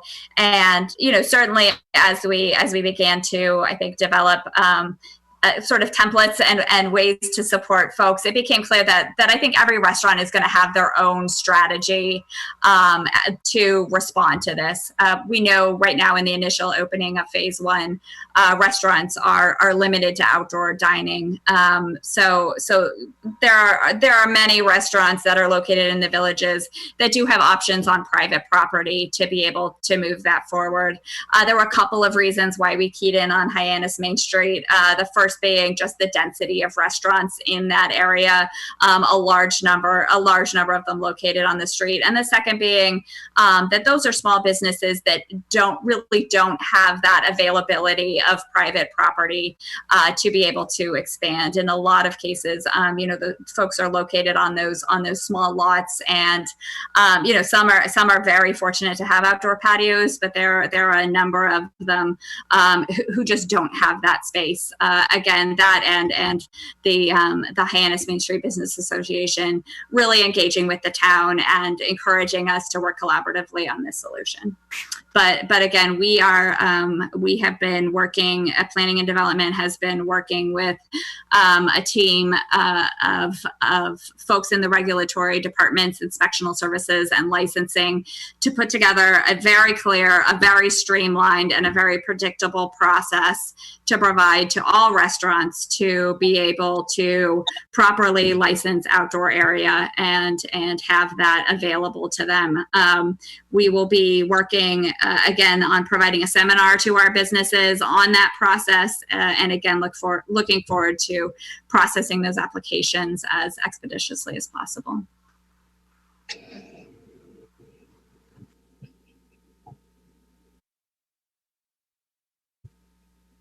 Councillor Dagwan, I believe. Councilor Dagwan, please. Yeah, thank you for this presentation, Elizabeth. What about places like Bobby Burns, pubs and things? Would they be allowed to set up a table outside and do something similar to this, or is it limited just to the restaurants? Sandwich shops, places like that as well? Yeah, so I think certainly the outdoor space on Hyannis Main Street would be available not just to restaurants, but to retail businesses as well. One of the takeaways from the public safety guidance that's coming out of this is the more we can do business outdoors, the safer it's going to be for everybody. So the idea is not just to create additional opportunities for restaurants, but to create additional opportunities for retail as well, and really create an environment that invites people into our community and assures that we are thinking about public safety at the same time. Bobby Burns, I know they have a location in Hyannis, every 28 inverses. And, it's a great example of how each business is going to have their own strategy for dealing with this. Obviously, there's a lot of private parking area there that they might be able to take advantage of. So again, certainly subject to whatever private agreements that folks might have with their landlord. I think those are the type of proposals, should restaurants want to move those forward, that we would entertain through this process and be able to again be able to provide them guidance on. Thank you.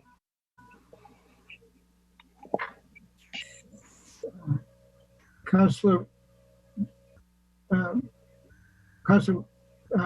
Graffin, any other councilors want to speak on this issue? Thank you very much, Elizabeth, for your presentation. Greatly appreciated. Thank you. Thank you so much. And again, as we move through this, certainly available should folks have questions, or if you get questions about this. We're again working very hard to keep those lines of communication open with our businesses. So happy to be there. Thank you very much. Thank you.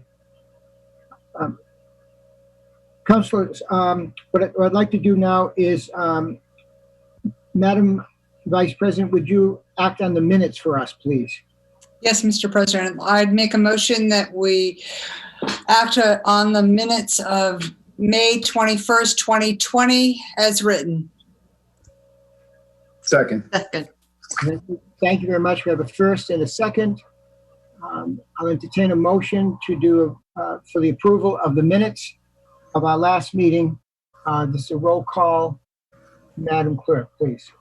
Councilors, Biedenbender, Yes. Bogan, Yes. Clark,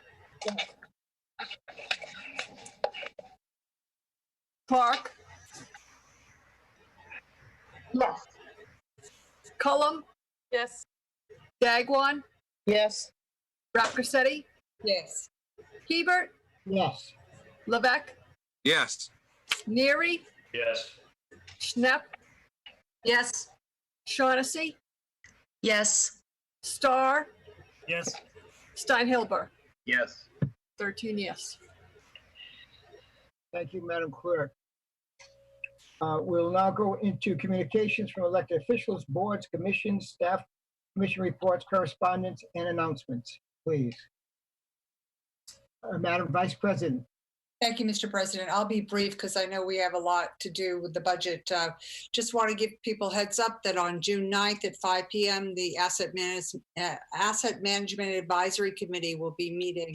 And on the agenda is the Katuitt Elementary School and its fate. So I encourage those that are interested in that to participate. Also, the second Saturday of June, it wouldn't be that without the Strawberry Festival in Katuitt.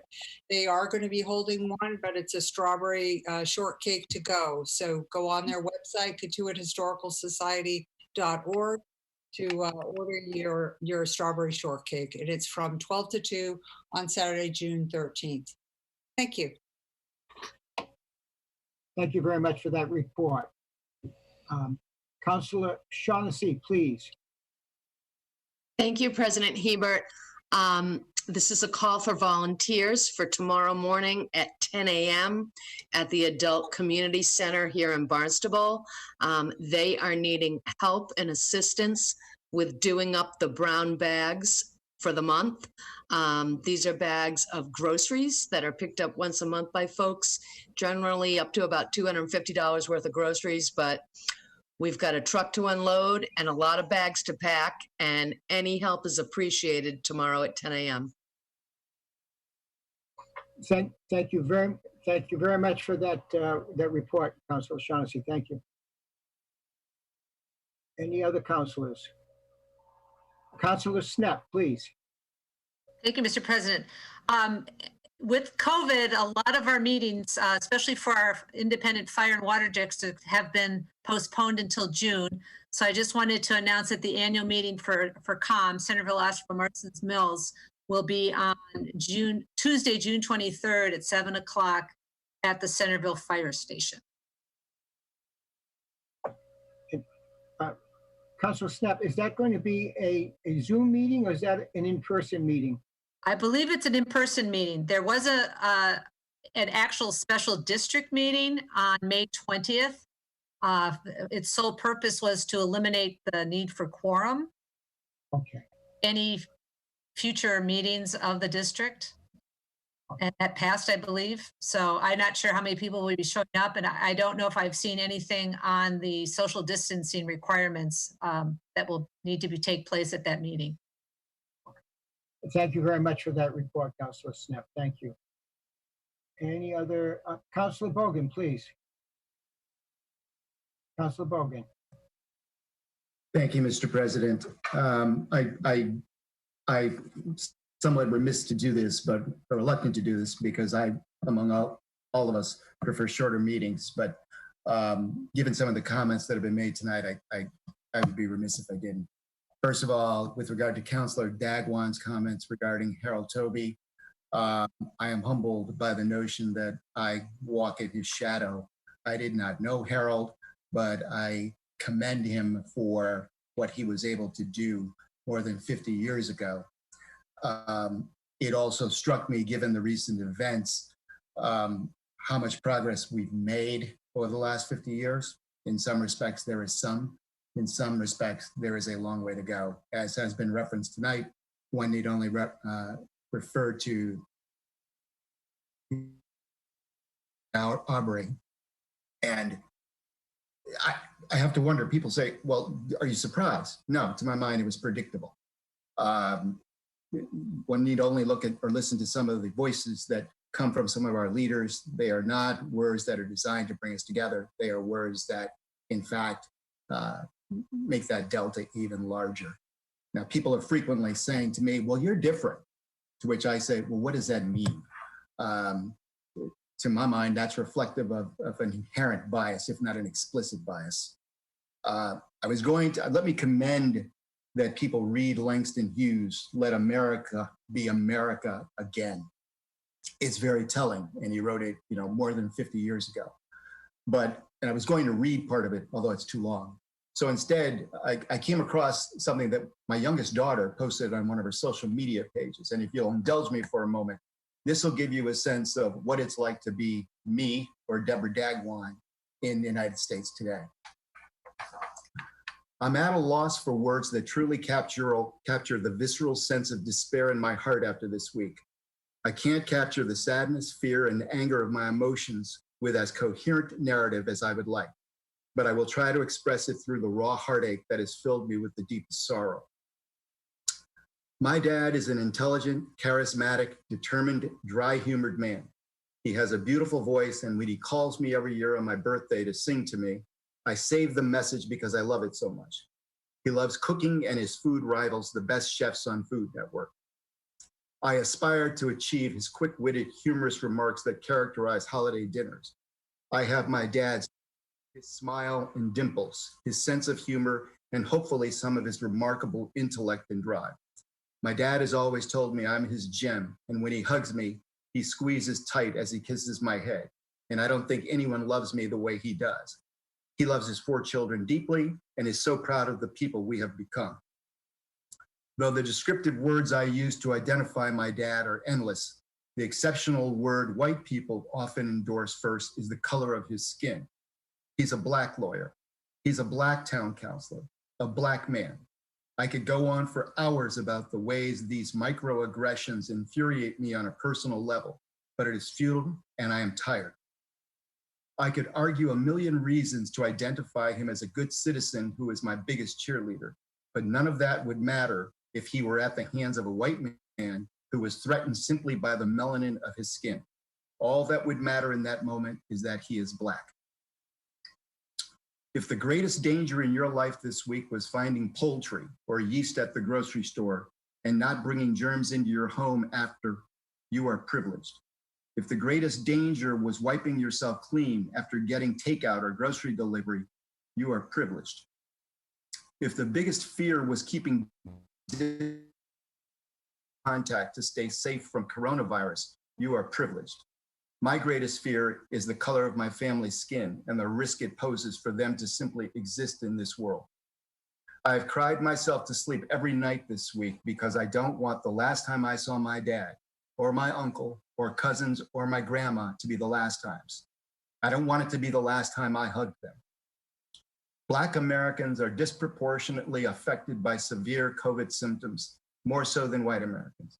They already had reason to be fearful, but now they are being seen as a threat to white Americans for violating the unspoken rules of the world, a world that has continued to hold prejudicial systems in place that put whites at an unfair advantage against blacks in all aspects of life. I am terrified that my family is unsafe simply because of the color of their skin, now more so than ever. I won't get to tell someone how wonderful my dad is if they have backed him into a corner. I won't get to show them his singing or tell them about his humor and his hugs. This is personal, and it's been hard because no one asks me how I'm doing, because I have light skin, because I'm half white, half privileged, yet I don't see it that way.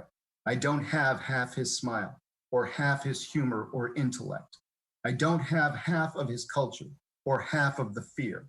I identify as Black if forced to choose, because I refuse to overshadow the beautiful heritage that is my family's and our ancestors before us. I'm not half a shaded bubble on a Scantron sheet, but a fully colored, beautiful shaded Black woman. You didn't ask, but I'm not okay. And I will never be okay until my family is seen for the people they are before the color of their skin. I couldn't have said it better myself. Thank you, Mr. President.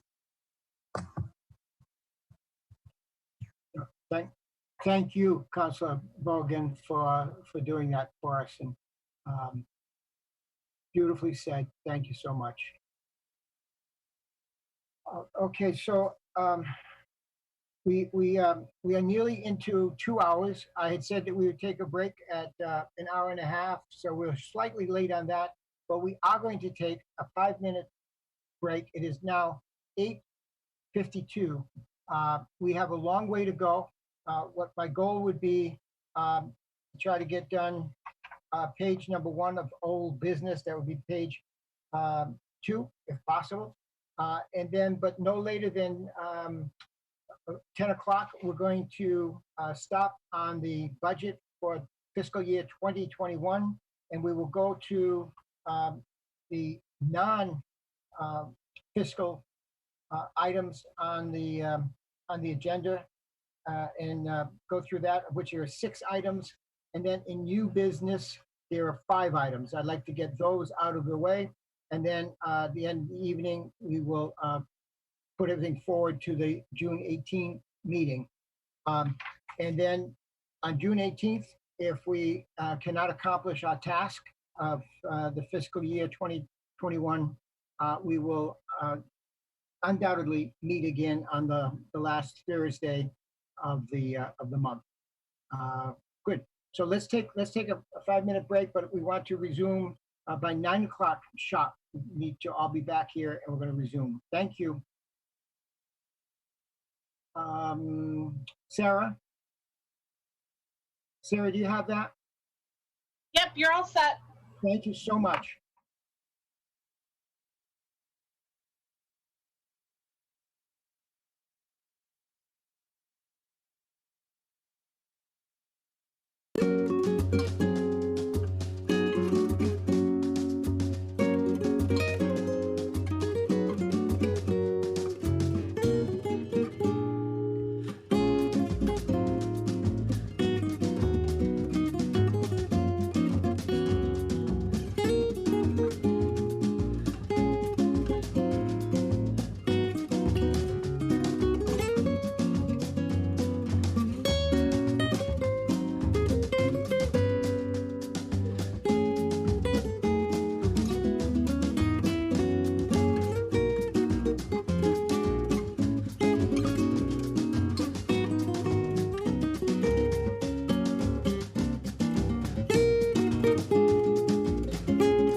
You're all set. Go ahead.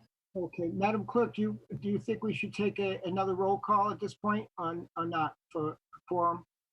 We can go ahead and do one. Yes, okay, if we would, that would be really wonderful. Thank you. Counselors? Biedenbender? Here. Bogan? Here. Clark? Cullum? Sorry. Here. Clark? Dagwan? Here. Rapcasetti? Present. Hebert? Present. Levesque? Present. Neary? Here. Schnepp? Here. Shaughnessy? Here. Starr? Here. Steinhilber? Here. All present. Right. Thank you. Thank you very much. Thank you, Madam Clerk. All right, councilors, so we're going to go into the orders of the day, and if you've got the email, we're going to go down by precinct. So precinct 1, Councilor Starr is going to read the first 2, and then right down through all the precincts. We're going to do 2 every time you read. You may not get all of you a chance to read this evening, but we'll see what we can accomplish. So again, this is my long-term plan. Tonight by 10 o'clock, we're going to stop and look at the items that are not necessarily part of the fiscal plan for 2021. We'll cover those 6 items, followed by the 5 new items, and then we'll package and move forward to the June 18th meeting for the rest of the agenda on the business part. So with that in mind, I will now ask Councilor Starr, please, if you would read into the order of the day, item number 2020-145, please. Thank you, Mr. Hebert. This is old business with a public hearing, a roll call majority.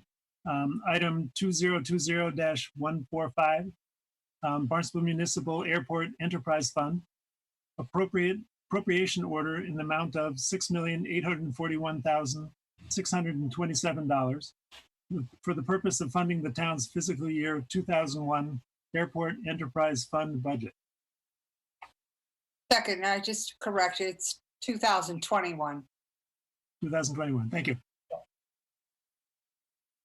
Thank you. So now this is, it's going to be again by open a public hearing and roll call. So we have to speak on behalf of this. We have Director of the Airport, Ms. Service will speak on this. Thank you. Great, thank you. Good evening, councilors. Thank you for having me here today. Again, Katie Service, Airport Manager. I'm going to share my screen with you. I know that I provided it to you earlier just in case, but I'm going to go ahead and share my PowerPoint with you. So give me a moment.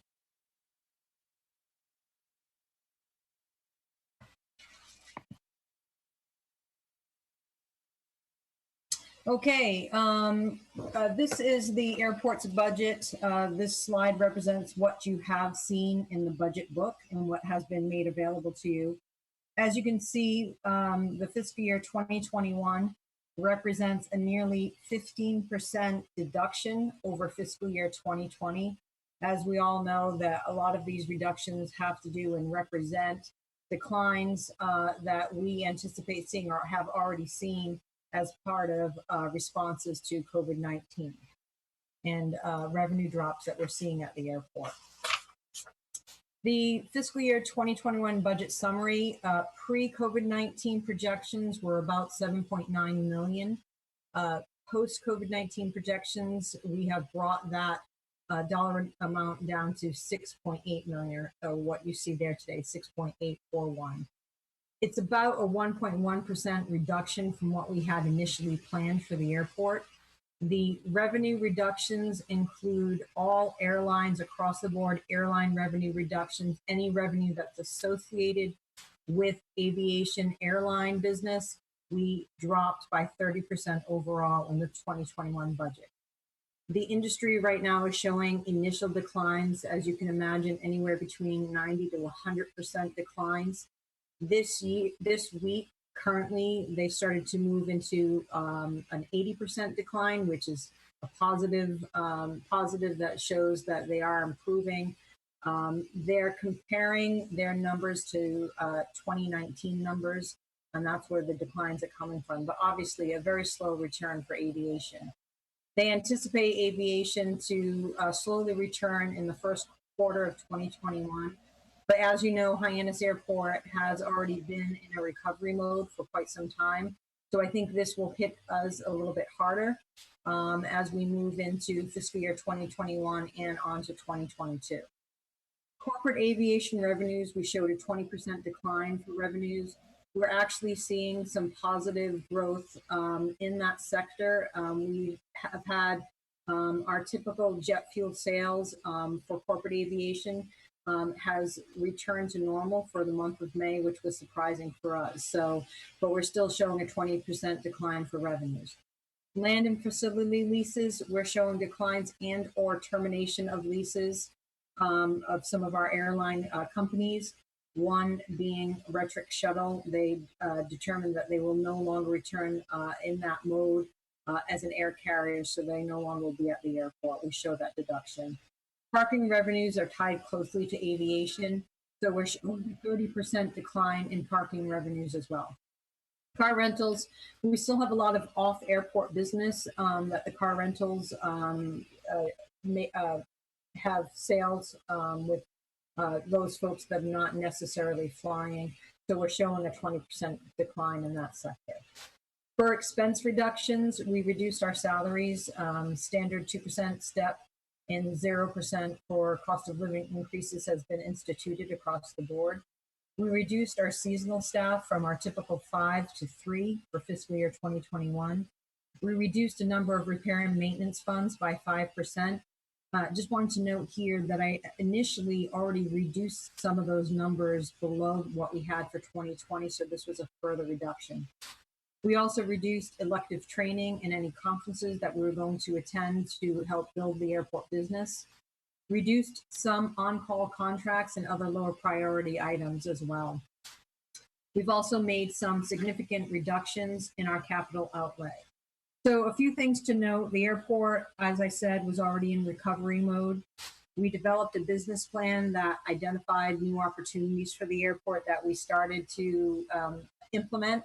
In fact, this was our first year of implementation of the business plan, and we were going full steam ahead and doing quite well until the effects of COVID-19. So we started to shift our revenues during that time as part of the business plan, started to look at a more balanced approach so that we weren't tied significantly so to the fluctuations in aviation.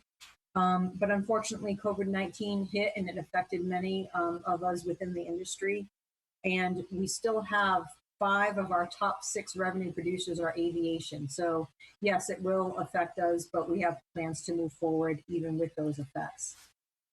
We have some significant areas of assistance. The Coronavirus Aid Relief and Economic Security CARES Act for aviation enabled Barnstable Municipal Airport to get a grant from the federal government of $17.9 million.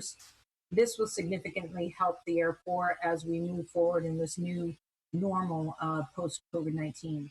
Funding is allowed for covering airport operating expenses such as utilities, payroll, and other operating expenses that are not normally covered or funded under the FAA. Funding is reimbursed based on incurred cost. In Hyannis, again, already in recovery mode, we definitely will utilize these funds because we see a dip in our revenues for the 2 to 4 year period. So this is definitely a well-needed area of assistance that will definitely help the airport. Just to give you a little bit of background of how we anticipate using those funds, $17.9 million is a lot of money, but based on our historical budget, these funds could be exhausted in a 2 year period. So rather than we have a 4 year period that we can use these funds, but we decided that we would group these funds into 4 priority categories. You see the categories there, tier 1 through tier 4. Tier 1 is basically to cover our recurring debt. the debt that we have based on contracts that we have, existing union negotiations for salaries, and on-call contracts that we have existing. Tier 2 is deferred operating priorities. So those priorities that were shifted because of the COVID-19 crisis, we shifted those priorities, to take them out of 2020 and 2021. We'll start to implement those projects as we see fit in Tier 2. Tier 3 is safety related or capital improvement projects, basically our local share for safety or local share of capital match for various projects that we implement that we typically get assistance from the FAA and or MassDOT Aeronautics. And then the final tier, Tier 4, is the business plan project priorities. So these are projects that we were using to stimulate growth at the airport. However, with the $17 million in the unknowns of where our revenues will be over the next couple of years, we wanted to make sure that we had a systematic plan for identifying how we would use those funds. We will implement gates and thresholds in order to use those funds. So they will be based on developing caps to control expenses, such as those other expenses that are not tied to contracts or not tied to salaries. The gates will be implemented via encumbered funds. So we'll set encumbered levels that we will set either monthly or quarterly. We'll have a specified time frame in which those funds will be capped. We'll set the level base at a percentage that is below the approved budget so we can monitor where we are. Right now, I'm monitoring our budget on a weekly basis. I think we'll have to do that for quite some time until we pull ourselves out of this situation and post-COVID-19. Revenue thresholds will be established. We will look at revenues for fiscal year 2019 for comparative purposes, and we'll monitor the growth and or decline in each of our categories. And we'll develop what-if scenarios that will help us determine whether or not we will move into the next tier. With that, that's the end of my presentation. Please let me know if you have any questions. Thank you very much. I believe we go into public hearing next. Open to the public.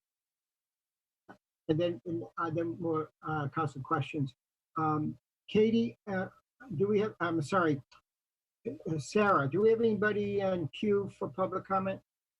There's no one for public comment on Zoom at this time. Thank you very much. Lynn, anybody in queue?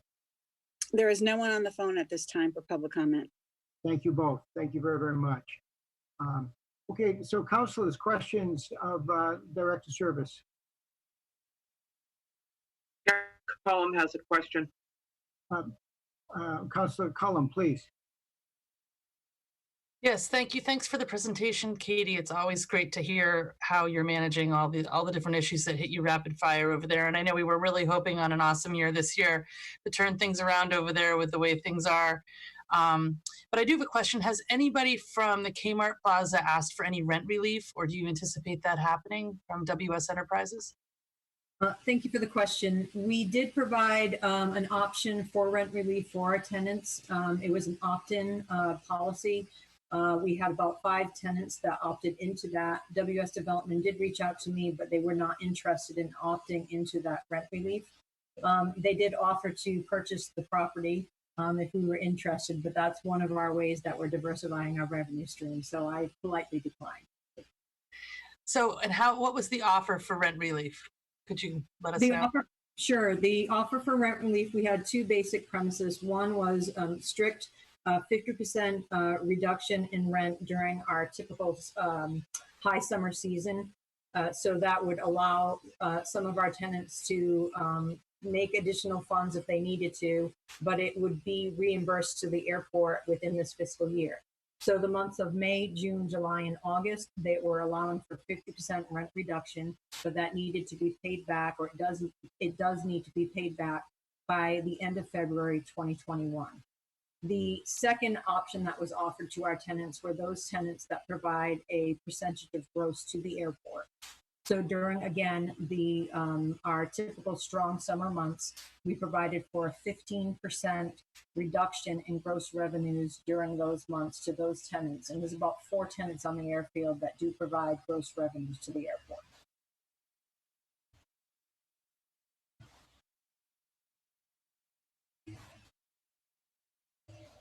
Thank you very much.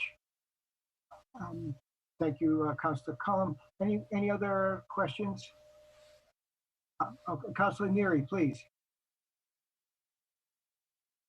Thank you, President Hebert, and thank you, Katie, for your brief. I don't think I heard you correctly. Did you say that Retrix was leaving, or could you just elaborate or explain that? Sure.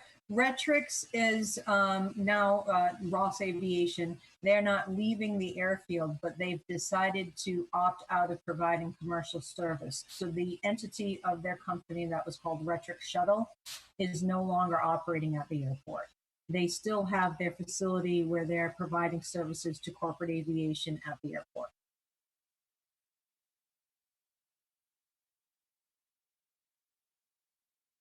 Thank you, Councilor Neary. Any other questions, comments? Seeing none, I will entertain a motion to approve the item number 2020-145 as written. So moved. Second. We have a first, we have a second. Thank you very much. Madam Clerk, this is a roll call for the approval of item number 2020-145, please. Councilors, Bogan, Yes. Clark, Yes. Cullum, Yes. Dagwan, Yes. Rapcorsetti, Yes. Hebert, Yes. Levesque, Yes.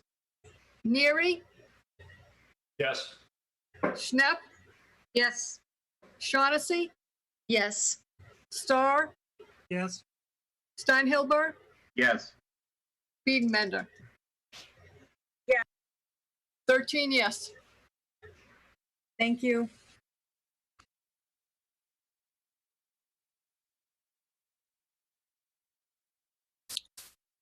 Thank you, Katie. Thank you, Madam Clerk. Councilor Starr, item number 146, if you would, please. You can read it into the record today. Councilor Starr? Yep. You're muted. This is old business. Item 2020-146. Open for a public hearing and a roll call majority. Appropriation order in the amount of $71,405,234 for the purpose of funding the town's fiscal year 2021 Barnstable Public Schools budget, as written. Second.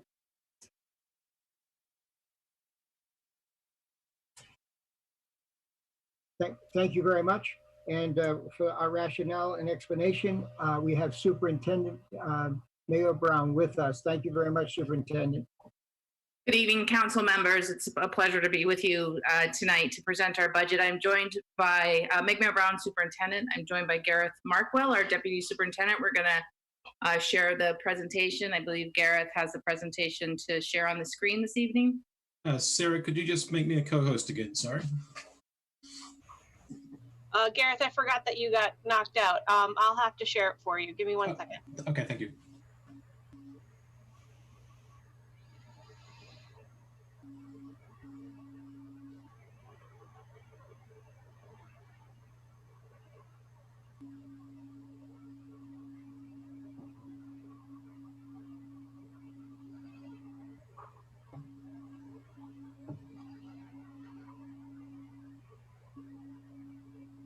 Great, thank you, Sarah. So this evening, we're going to present our operating budget for school year 2021. Next slide, please. We just want to take a moment to talk about our response to COVID-19, which dramatically changed our instructional delivery and services to students. Our academic response, as you'll see on the slide, was we were able to get 1,800 Chromebooks out to our students in grades K through 7. The high school was already one-to-one Chromebooks. So getting the devices into the hands of our students was our primary goal, so that we could begin remote learning. You'll see there that our remote learning plans were available on our website, and teachers began remote instruction along with enrichment activities. Fiscally, we froze all non-essential expenditures. We revised our budget proposal with the school committee. We engaged in vendor negotiations, for example, with our transportation vendor. We deferred our capital improvement plan. Last time I was before you, we had modified that and presented it to you, and thank you for your approval at that time. And then received some private grant opportunities. In terms of our work with the community through COVID-19, to date, we have provided over 100,000 meals to students. So we're averaging a little bit over 10,000 meals per week. You may recall that last week we had Senior Swag Day, so our seniors have not been able to attend Barnstable High School, obviously, and they're missing out on many of their end of year normal activities and festivities. So we were able to sponsor a day where they could come by, get their cap and gown and some senior swag. We're engaging in a community read called Fish in a Tree. If any council members would like to do a read aloud with our students virtually, we'd love to have you participate with us in that. And we are pleased with our partnership with Barnstable Adult Community Center in terms of as we're able to put together meals and have those meals accessible, we want to be sure that we are good partners in the community and helpful, not only with our youngest citizens, but our adults as well. We're currently planning with the Recreation Division for their summer leisure program by opening 4 of our buildings to host those sites. And we continue to collect feedback from our parents and staff and secondary students to find out how they're doing as our physical buildings are closed. Next slide, Sarah. Just quickly, I just want to talk because we need to be certainly checking in with our families and collecting feedback because we don't have that face-to-face contact. And I've just captured a couple of things that I thought might be of interest to the town council based on our survey data, which we did a survey the last week of April.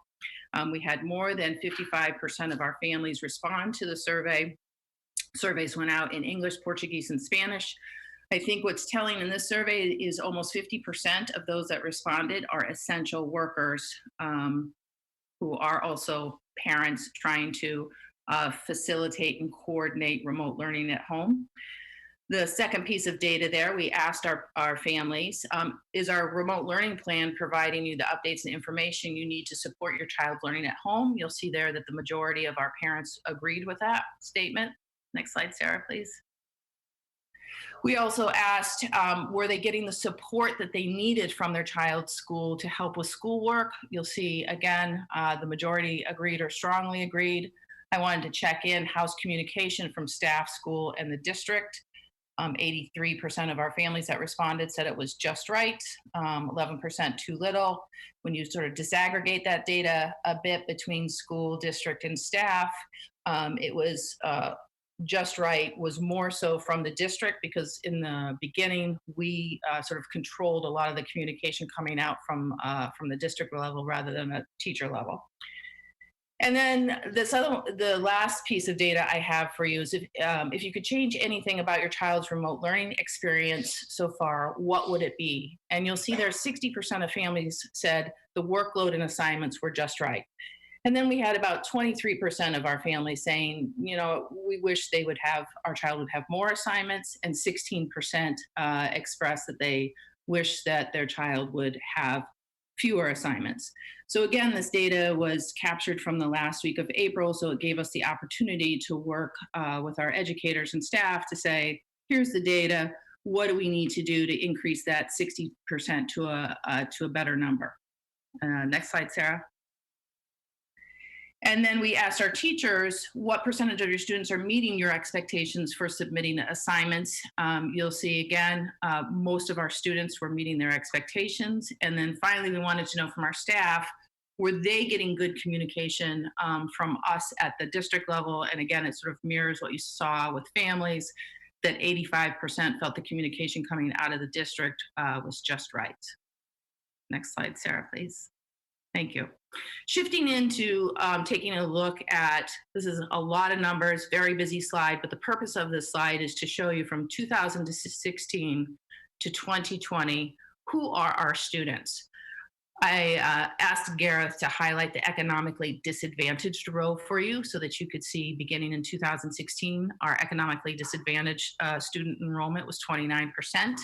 We're now at 37% 5 years later. Again, you'll see a similar increase in English language learners. 2016, 8% of our student body were considered English language learners. That's now at 13%. And just below that row, which isn't highlighted, first language, not English, meaning the homes, English is not the primary language spoken in the home. If you take a look at that, in 2016, it was 8%. We're now at 24%. So I think that gives you, sort of who are our students? What are these indicators looking like? You typically ask us what the expenditure per in-district pupil is per student, and that is at the bottom under finance, that first row. Sarah, next slide. Thank you. We're typically asked, okay, well, how do we compare to other CAPE districts? And I think, the slide tells the story. We are the largest and most diverse district on CAPE. We have more than 5,000 students. That number, 5,041, does not include our out-of-district students. You can see, again, our economically disadvantaged rate for students is 37%. DY has 44%, but other than that, we're the second highest in terms of economically disadvantaged students. Students with disabilities is pretty consistent across the CAPE districts. And again, Barnstable has the largest percentage of English language learners. If we take a look at the expenditures per student in each district, you'll see that Barnstable is the lowest compared to our sister districts across the Cape. And again, we educate the most and the most diverse students on the Cape. Gareth, I don't know if you want to add anything about the Chapter 70 as the percent of the foundation budget. We're tracking along as we historically have. Typically, we see ourselves about 25 to 29% above our required net school spending amount. Neighboring districts, it varies by size of district. I think there's sometimes economies of scales to this calculation, but you can see a low of 43% up to 80% above net school spending, with the state average right around 15%. Thank you. Next slide, Sarah. Again, a lot of numbers on the slide, but Gareth typically puts this in every year to show that there is our enrollment projection from 2016, a 10-year sort of look, shows this slight decline annually. And Gareth, maybe you could explain the perspective you put there on enrollment. Yeah, so the graph itself, the pink or salmon colored section at the top of the chart is actual numbers for current or prior fiscal years. The blue section is projected data, and then the green section is projections based on actual data. So we use a 5-year rolling average to project future enrollment. As it says here, the chart indicates we're in a period of moderate decline. You would expect that to offer some budgetary pressure relief. However, we don't see a decline at such a rate that allows us to make wholesale changes to our budget. Just to really indicate that declining enrollment does not lead to savings, but it does impact it subtly. Thank you, Sarah. Next slide, please. This next slide captures our budget goals for FY21, and again, impacted by COVID-19. Our goal is to preserve and sustain our programs and workforce for fiscal year 21 and beyond. So as we present the budget to you tonight, it's largely a level service budget. We are not reducing any programs or services for our 5,000 students. We always want to focus on and expand the social, emotional, behavioral, and academic supports we provide to our students through direct services to them. And then thirdly, we want to provide more targeted intervention, right? So we have some opportunity or achievement gaps among groups of students. Those gaps are best closed by strong content teachers. And so there's an emphasis on that in the budget this year as well. Next slide, Sarah. Thank you. This year's budget priorities were informed by a number of evaluations and reports that we had conducted. We had a very comprehensive view by district management group, which gave us a set of recommendations and findings based on an in-person analysis of our district programs, primarily programs that are supporting struggling students or our students with and without special needs. We also had contracted with UMass Amherst to take a look at our K through 12 school counseling program. That report made some recommendations. We contracted with Northeastern University and Bridgewater State University to do an athletic climate study focused on athletics at the high school. And we wanted to, make that report gave us a set of recommendations that we're acting on. Learning walks is a term that we use in education when we take a look and observe teaching and learning and make some assessments about areas for continuous improvement. And obviously, we always review our quantitative data. So that's state testing and local testing that we do both academically and for social emotional learning. And we also take a look at our qualitative data. So we've got a number of surveys that have been out there through our educator evaluation process, feedback process. I run something that's called Keep, Stop, Start. We want to know firsthand from our educators and staff, what are things that the district should keep doing, stop doing, or start doing. So all of that data is collected across those sources, and that really informs our budget development and budget conversations with the school committee. Next slide, please. And Gareth, I'm going to turn this to you. A look at the numbers. Our total fiscal year 21 operating budget is $74,196,256. That's an increase of 2.24%, or just over $1.6 million. We're looking at an increase of $1,547,239 in salary and wages, a reduction in supply costs of just over $95,000, and operating and contracted service budget increase of $170,380, or 1.16%. To meet those obligations, we're looking at an appropriation increase of just over $1.6 million, or 2.3%. Made up of an increase in appropriation of $1,251,725 in general appropriation, and a increase and appropriation from the school reserves of $950,531, again to a total of $71,405,234. In addition to that, the district will be looking to utilize special revenue funds in the form of circuit breaker relief from the state, transportation fees, and school choice revenue, totaling $2,791,022.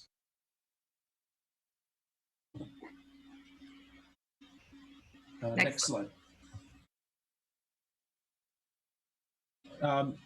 So our approved budget for FY 2020 was $72,573,651. If we take our contractual obligations, net of staff turnover, so any additional costs that we incurred in FY 20 plus any retirement savings that we're able to generate, we're looking at contractual obligations of just over $1.5 million. We've taken out $188,000 in one-time charges that we had in our FY20 operating budget. That would include the superintendent's contracted service budget line that we utilized for our study with the DMG group or district management group, as the superintendent had indicated earlier, plus an additional amount of funds for one-time textbooks purchased during FY20. When we looked at our operating budgets, we found that we were able to reduce $245,000 specifically from some of our utilities, gas and electric, and then small pockets throughout the district to district-wide supply lines and the like.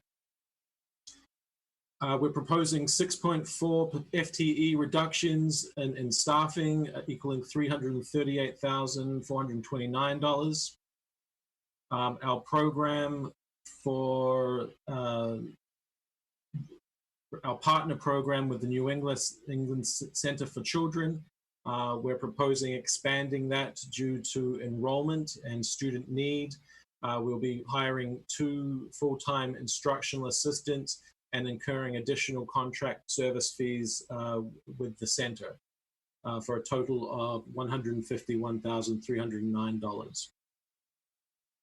Our transportation contract has built-in escalating factors in it. We are proposing no change in the bus fleet at this time. However, we are continuing to look at that with the around the idea of social distancing and how that might impact transportation in the fall. But at this point, we're looking at a $56,000 increase in our base contract.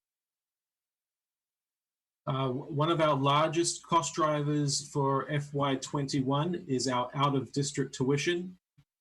We currently have approximately 46 students in outside placements, so in programs outside of the Barnstable School District. We have a pending list of students that may require or will require placements in FY21. And with the addition of inflationary factors to that budget line, the special ed department is recommending an increase of $442,097 to our out-of-district tuition budget. It brings our total budget for out-of-district tuition to just about $4.5 million. We are remodeling some of our coaching programs, and the superintendent will certainly go into more detail about that shortly. That will result in a reduction of 1.5 FTEs, a reorganization of our Crossroads program, and then we'll be looking at a principal apprentice program at our West Villages Elementary School. We will be putting in place a special education teacher at Hyannis West due to current class sizes and student need. The Hyannis West principal has proposed restructuring the science and technology curriculum. We will be eliminating a technology assistant plus partial FTEs of some specialist teachers at that site in order to incorporate a science technology teacher at that building. It's a similar program that we have implemented at 2 other sites in previous fiscal years, and this was the natural progression. We are proposing a speech and language therapist, replacing a speech and language assistant at our Enoch Cobb Early Learning Center, and that will be a 0.5 FTE. An additional English language learner teacher at the elementary level, and an elementary counselor also. I would just follow what Gareth was saying and point out that the FTE changes that he has just described, by and large, are providing direct services to students. The staffing reductions of 6.4 were reallocated so that we could follow through on the recommendations from the district management group in order to provide more direct services to students, and certainly more direct services provided to students by content-strong teachers. Number 6 on that slide, coach to interventionist, we had 2 math coaches, and the primary role of the math coach is to support teachers in terms of designing and implementing math instruction. We've shifted that role from a math coach to now a math interventionist, and the math interventionist does not necessarily work with the teacher in terms of planning and developing curriculum or lessons or instruction, but works directly with students to provide math instruction for students who need sort of that additional dose of instruction for math, as an example. Next slide, Sarah, thanks. Gareth? Every year we are required to report to the Department of Elementary and Secondary Education our expenditures in 7 core spending categories. I've broken those out for you here. Administration, instructional services, pupil services, operations and maintenance, fixed charges, capital and out-of-district programs. You can see the changes to the FY20 budget in these categories. Administration, a reduction of $125,000, largely due to those one-time costs that I spoke about earlier.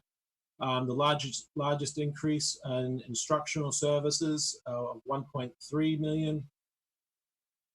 Pupil services, that includes things like school lunch, school security, athletics, an increase of $95,000. Operations and maintenance, this includes custodial workforce, utilities, buildings and grounds, $114,000 reduction, largely due to that decrease in utilities that I had mentioned. And then fixed charges and capital remain unchanged from FY20, and then the out-of-district programs, an increase of $442,000 for outside tuition. Again, the largest percent we have here, 72.21% for instructional services, always the largest category in our district. Next slide, Sarah. This page reflects our grants, both our competitive grants and our entitlement grants. As you look at the entitlement grants, the largest jump in terms of FY20 is because the Barnstable Community Innovation School is now considered part of the district and therefore part of our entitlement grants. That used to be the Horace Mann School, which was considered a separate entity of sorts for its grants. I would really like to direct your attention to the competitive grants. I have the philosophy that we need to aggressively pursue competitive grants. Barnstable is positioned well as a gateway city. And again, the demographics that I had shared earlier with you in terms of the students that are English language learners or economically disadvantaged, we need supplemental funding to be able to support their needs. And we go after that funding through the competitive grants. So that's a philosophy that I bring to the district, and I think you'll see the sort of the results and the hard work of our district staff and our school-based staff writing those grants and implementing those grants at the school level. Next slide, Sarah. I think this is our last one. Just our new normal that we're in as we approach fiscal year 21. For planning and budget, we're going to continue to prioritize the work as we move the district forward. Much of that work, again, is based on the reports that I had spoke of at an earlier slide. They've given us, we have a roadmap, if you will, in terms of how we're moving the district forward, and we're chunking away at that. With Gareth and Mark Milne's support, we're obviously monitoring the town and state fiscal condition. So I can let, Gareth can certainly speak more to that. We're aggressively going after alternative funding opportunities. We're working with our town partners around COVID-19 financial assistance planning. And then I just want to shift to sort of just wrapping up, talking about the possible scenarios for the fall. We're probably in weekly calls with the Commissioner of Education, who's working closely with Governor Baker's office to determine how schools can best open in the fall. The Commissioner has shared with superintendents that his directives for opening schools will be out by mid-June and will be 85% prescriptive, leaving 15% to sort of local decision-making. His rationale around that is that he doesn't want sort of school districts that are neighboring school districts to have different models. That presents a problem.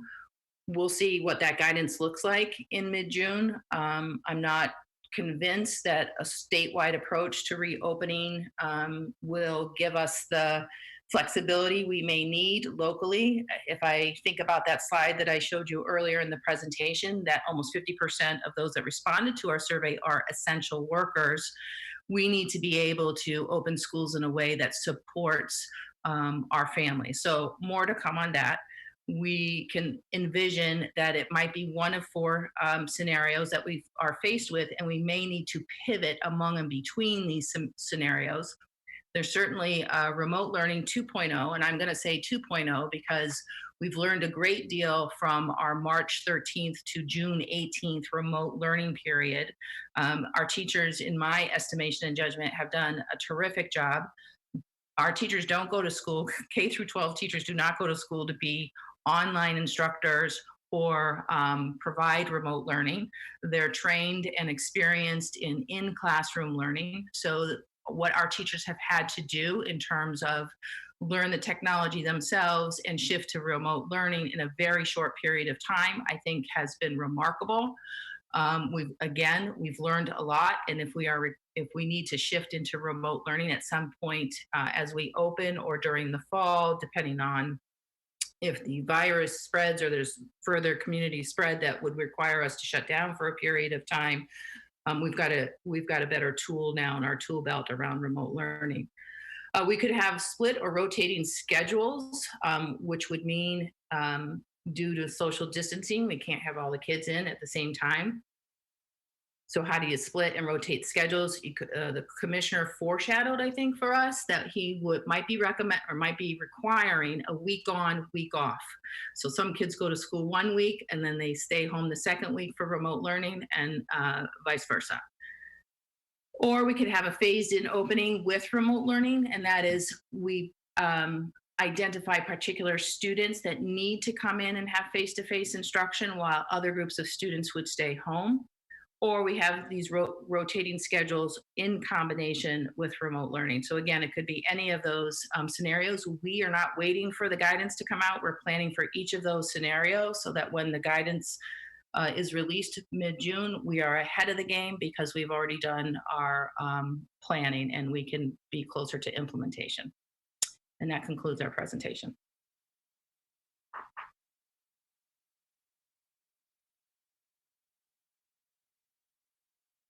Thank you very, very much for that presentation. I'm going to open it up to councilors unless we have anybody, Sarah or Lynn, anybody right now on public comment? I don't have anyone. No. Okay. So there are no phone calls for public comment. Thank you. Thank you very much, Lynn. So what we're going to go right to councilor comments and questions, and then if the public, anybody calls in, you would just notify us. Okay, Sarah and Lynn, thank you very much. Councilors, any thoughts, questions, comments? Councilor Shaughnessy has a question. Thank you. Councilor Shaughnessy, please. Thank you, President Hebert. I am curious as to the Enoch Cobb Trust, which I know typically, well, first of all, the purpose is to benefit the school children of the town. Secondly, typically the expenses we would see is they would cover transportation costs for field trips that I'm assuming have not happened, and special programs at school. My question is, and what I'm wondering is, having not made some of those distributions or not having those, how can we utilize that trust to support our school children for the next few years, perhaps in a different way? That's a good question that we would want to talk to Steve a little bit more about. He's just been so incredibly supportive, as you said, in terms of supplementing what is going on in schools. And we have not had a conversation with him in terms of what can we do moving forward. So we'll certainly have that conversation. Thank you. Thank you. Thank you, Councilor Shaughnessy. Councilor Dagwan, please. Councilor Dagwan. Hello? Yes, Councilor Dagwan, please. Okay, I can't hear. Can anybody hear me? My volume went down. I was trying to get someone to. Yes, we can hear you. You can? Yes. Okay, I we couldn't can. hear any of the presentation. It's down low. I was trying to get Sarah to help me get the volume up for her presentation. But at any rate, I wanted to ask the superintendent about some of the arts and cultural programs, physical education, choir, chorus, groups like that. Are we not putting those kind of programs in? And if we're not, how will you utilize those employees? All those programs are in. All those programs have continued through remote learning. If you're talking about physical education, art, music, those we call enrichment, as you know. So those have been in, and those will continue as we reopen. It may look a little different, right? Depending on what school looks like in the fall. If there's a lot of social distancing requirement, think about what a art class might look like. Students wouldn't be able to share supplies. There's a whole host of protocols that would need to be followed for those enrichment classes, but we fully intend on offering those to our students. Yeah, I heard some other schools off Cape that we're not, and colleges that we're not putting it back in. What about the band? Same thing with the band, with the high school band? Yes, the band is going to be very interesting too under social distancing, and then just the use of musical instruments, right? And if we're required to go back and students are required, if we're required to wear masks when we go back, I don't know what that looks like in a band room. It'll be interesting. Thank you. You're welcome. Thank you, Councilor Dagwan. Councilor Biedenbender, please. Thank you, President Hebert. So here's just a hypothetical. So I'm just curious, there's about 6.1 million that is in sort of the facilities and maintenance budget. And I'm just curious, this is really to, I would say, more to Mark Ells, and it would be to, Luke Dan Santos into this as well. But just wondering if it would not make more sense for DPW to handle sort of the larger scale facilities maintenance, field maintenance, and what have you. I mean, this is something that they do throughout the town all the time. They're professionals at scheduled maintenance, knowing what's going to be needed in 5 years, 7 years, 10 years. And just wondering if it wouldn't make more sense to have that portion of the school budget and that responsibility underneath DPW as opposed to the school itself. I think that makes a lot of sense. The town manager and I have had a number of conversations about moving forward with that. I think we're close to developing a multi-year strategy that would phase that in. I've always said that school departments are about education, and to the extent that we can consolidate services, as the town has done with finance and human resources, I think buildings and grounds are a logical next step. I concur with that characterization. We've been in discussion since we both took our posts.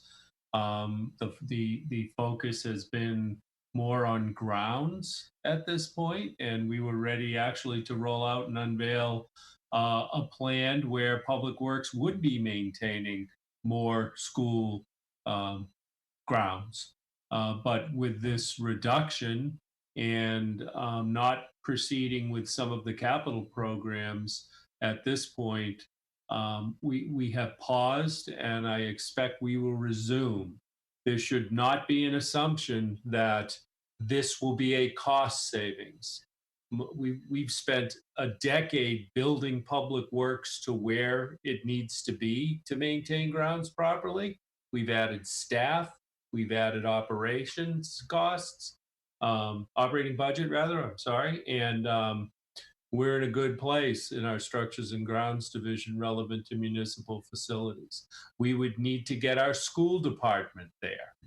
What I would not support is watering down the good work that and Meg and I have talked about this many times, watering down the good work that we have built over the last decade in municipal by kind of blending the two together. We're going to need more resources, and we're going to need to maintain these grounds differently, more people and more expense budget. So that's why it's a challenge right now. We do not have the revenues to achieve that. Facilities are a whole different discussion, Brett. I think because of the way that schools are managed and because of the authority of the superintendent, unlike a town hall or a 200 Main Street or a senior center, the superintendent runs the schools.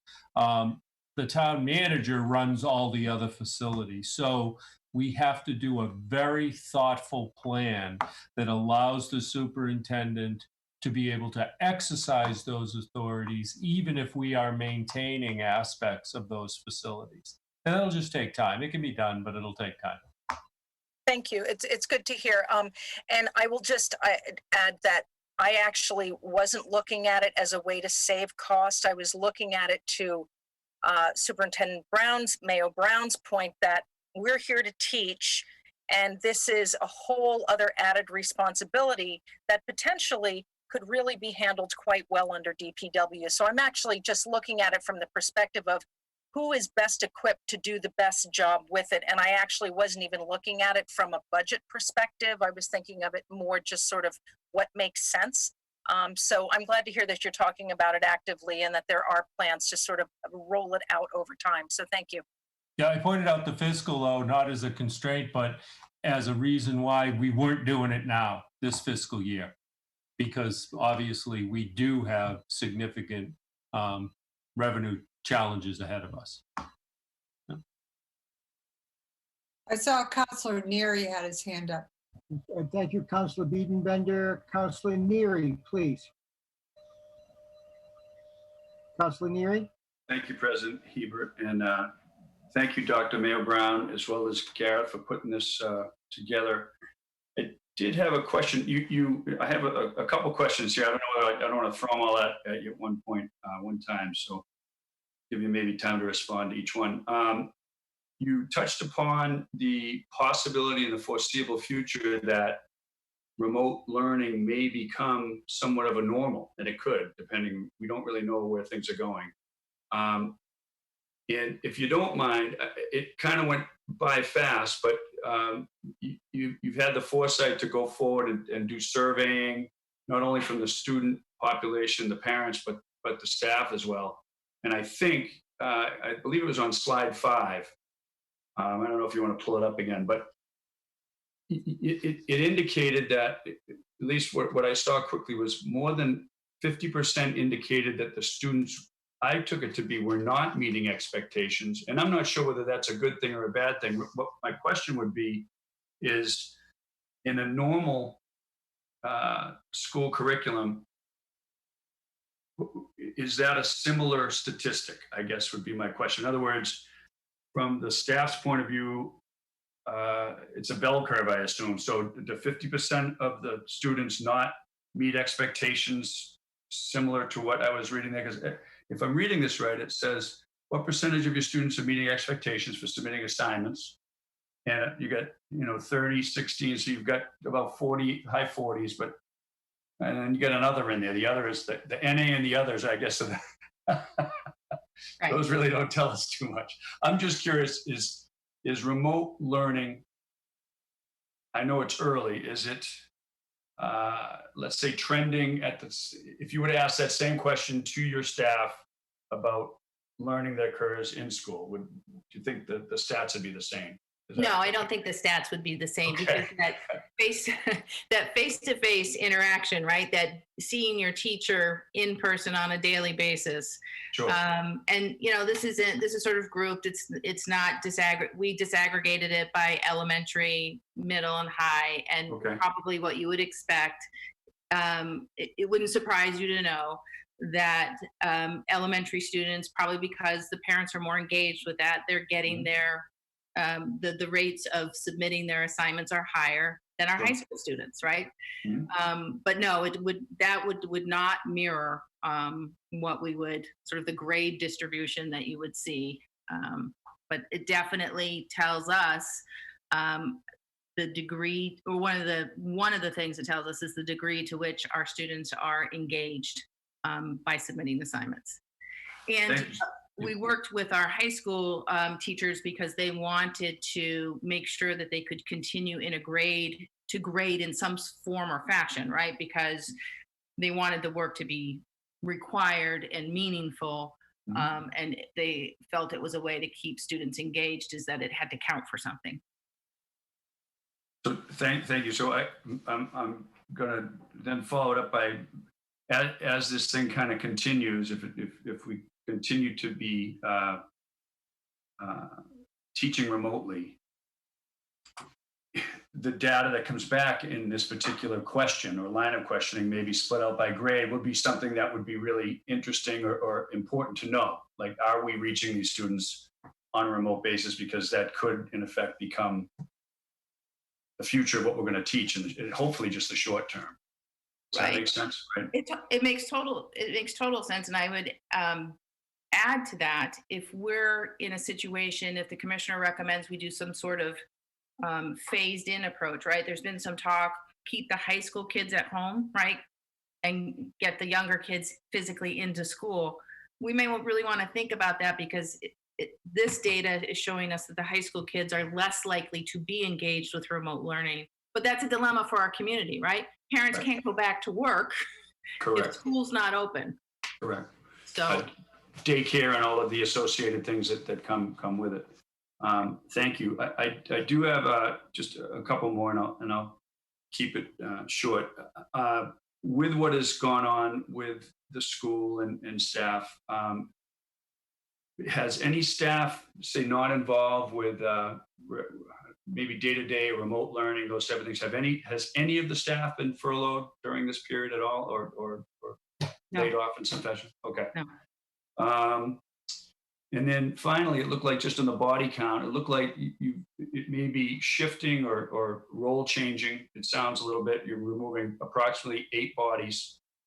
And it looks like maybe in the budget, you're looking to add 9.5. So it's a plus 1.5. But more importantly, these are just personnel costs. These are just salary costs. I'm sure this doesn't reflect the associated benefits that go with it as well. I mean, there's a significant monetary value to that part of the equation, I guess. Gareth, maybe that would be something that would be directed to you. It would appear that, I mean, personnel in any form is really your highest expense. So more people it's not just the salary, but it's all of the benefits that go with it. That's it.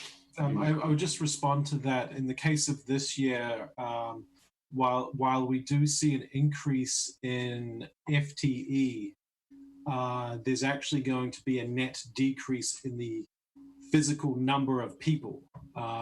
A lot of the positions that we are reducing were fractions of full-time equivalents.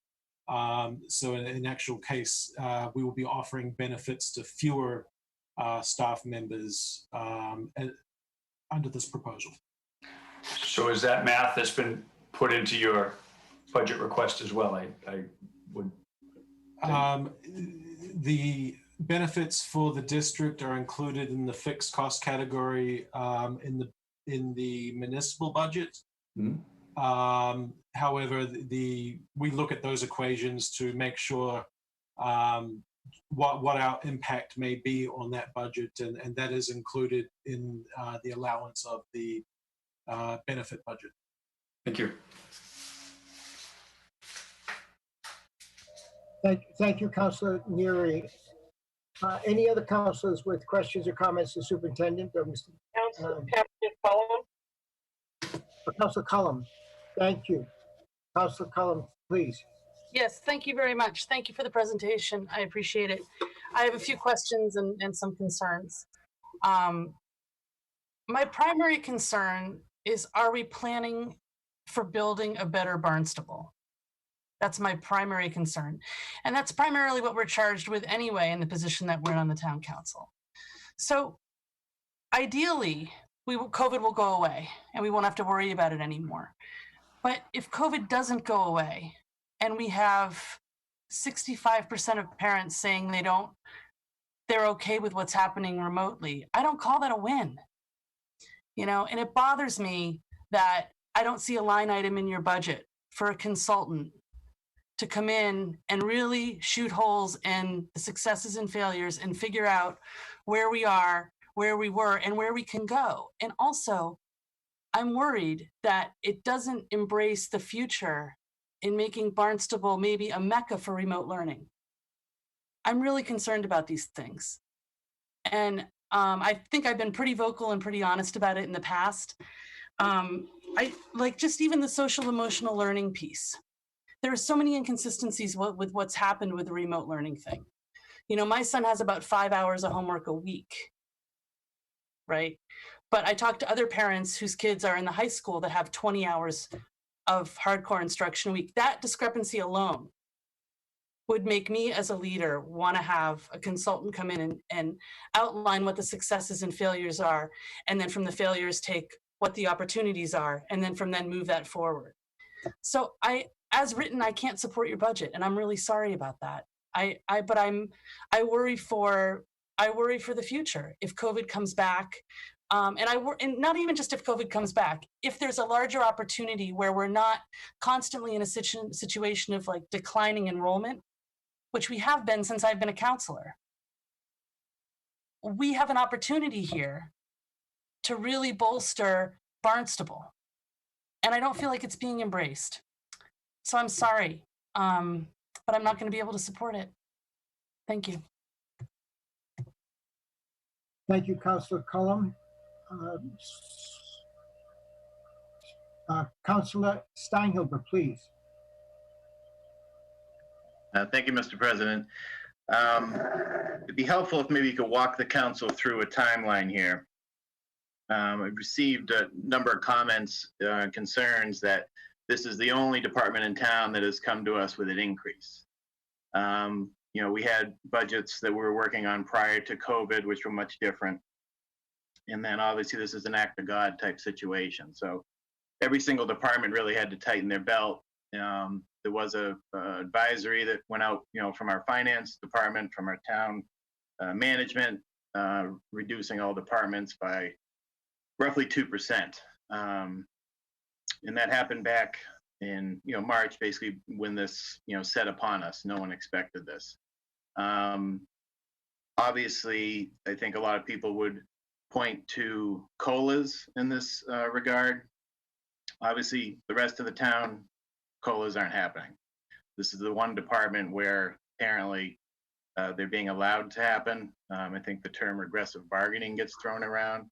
This is obviously wouldn't be regressive bargaining, to go back to the union, because it was an act of God type situation. So I'd like to maybe have the council be walked through the timeline on where we were going in a certain direction with the budget. COVID happened. There was strong financial advisement to go in a certain direction, yet we still end up here with an increase when every other department, including the police department, has been asked to tighten their belts. So I'd like an explanation on that.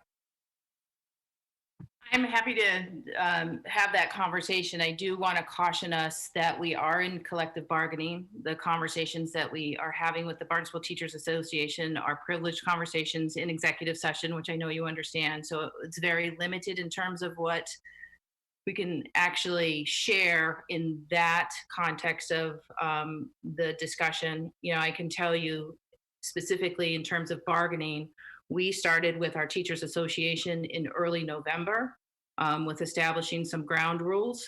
We met again November 15th. I believe we were ahead of the town in terms of those meetings. On January 7th, we exchanged proposals. We exchanged more proposals on January 30th.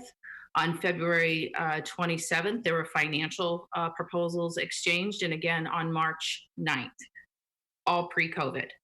I don't want to talk about whether it's regressive bargaining or not. I just want to give you a sense of what the timeline was in terms of negotiating.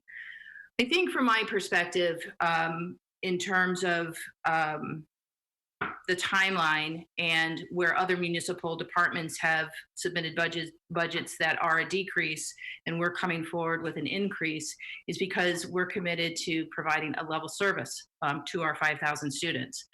A decrease for me to submit would mean that I'm reducing something for students, whether that's higher classroom sizes, a reduction in the arts or music or physical education or some other enrichment activity. I think you all know well that the majority of our budget are educators and staff and folks that operate the district. And once we start once we start reducing, we're taking people away from kids. And I just don't see that the school department is at that place where I need to say to our community and to our parents and to our educators, we need to start to reduce positions. Gareth and I have gone through the budget. We presented a budget to the school committee that looked at efficiencies and ways in which we could reduce areas. You saw that in the presentation and the numbers that Gareth presented. But we are holding firm to the services that we provide to our students because they are our community's children. And I think until we're at a point where we can't provide those services, we better do our best to hold steady on those services and enhance them where we can. This budget is far different than what I had initially presented to the school committee in January and February.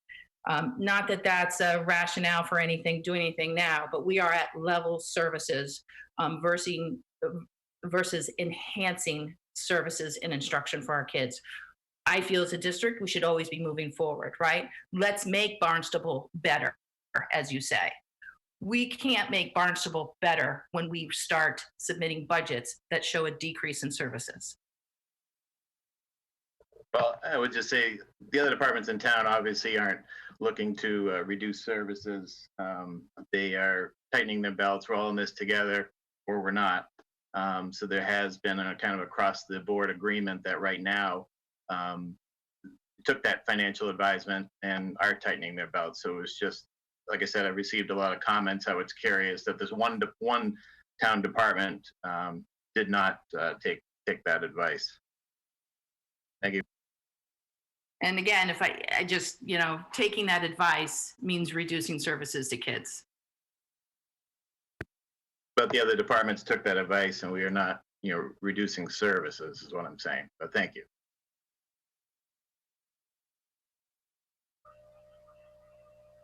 Thank you, Councilor Steinhilber. So this is my Councilor concern. Snap. Councilor Snap. Snap. Councilor Snap, please. Thank you. Thank you, Mr. President, and thank you for the presentation. In the event that we do have to continue remote learning on a fairly significant basis in the fall, I was wondering, I know that you've been able to distribute the Chromebooks to our students, but what about their access to the internet? Is that fairly, universal, or are there some gaps in terms of people accessing the internet and therefore the remote learning? Yeah, that was one of the survey questions that we asked, and about 98%, I believe, of the families that responded said they had no issue with their internet. As schools have become aware of students that just can't get online or don't have access to the internet, we've started to provide some hotspots as an example. There was Comcast Essentials initially said, that there was no cost internet service, but that came with all kinds of hurdles and challenges for some students. And it's, I don't need to get into it here, but that wasn't a viable solution for a number of our families.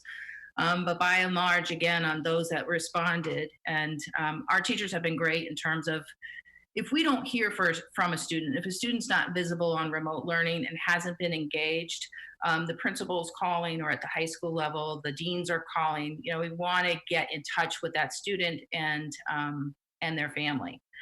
So that work is being done, and we can provide. You know, I've had principals going out and making visits. There was a situation where we have a student that's considered homeless and is living with her 19-year-old sibling.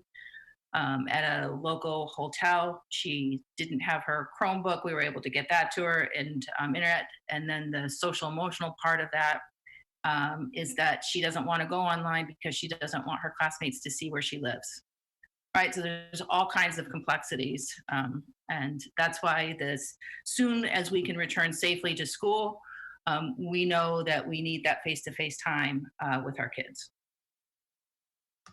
Thank you.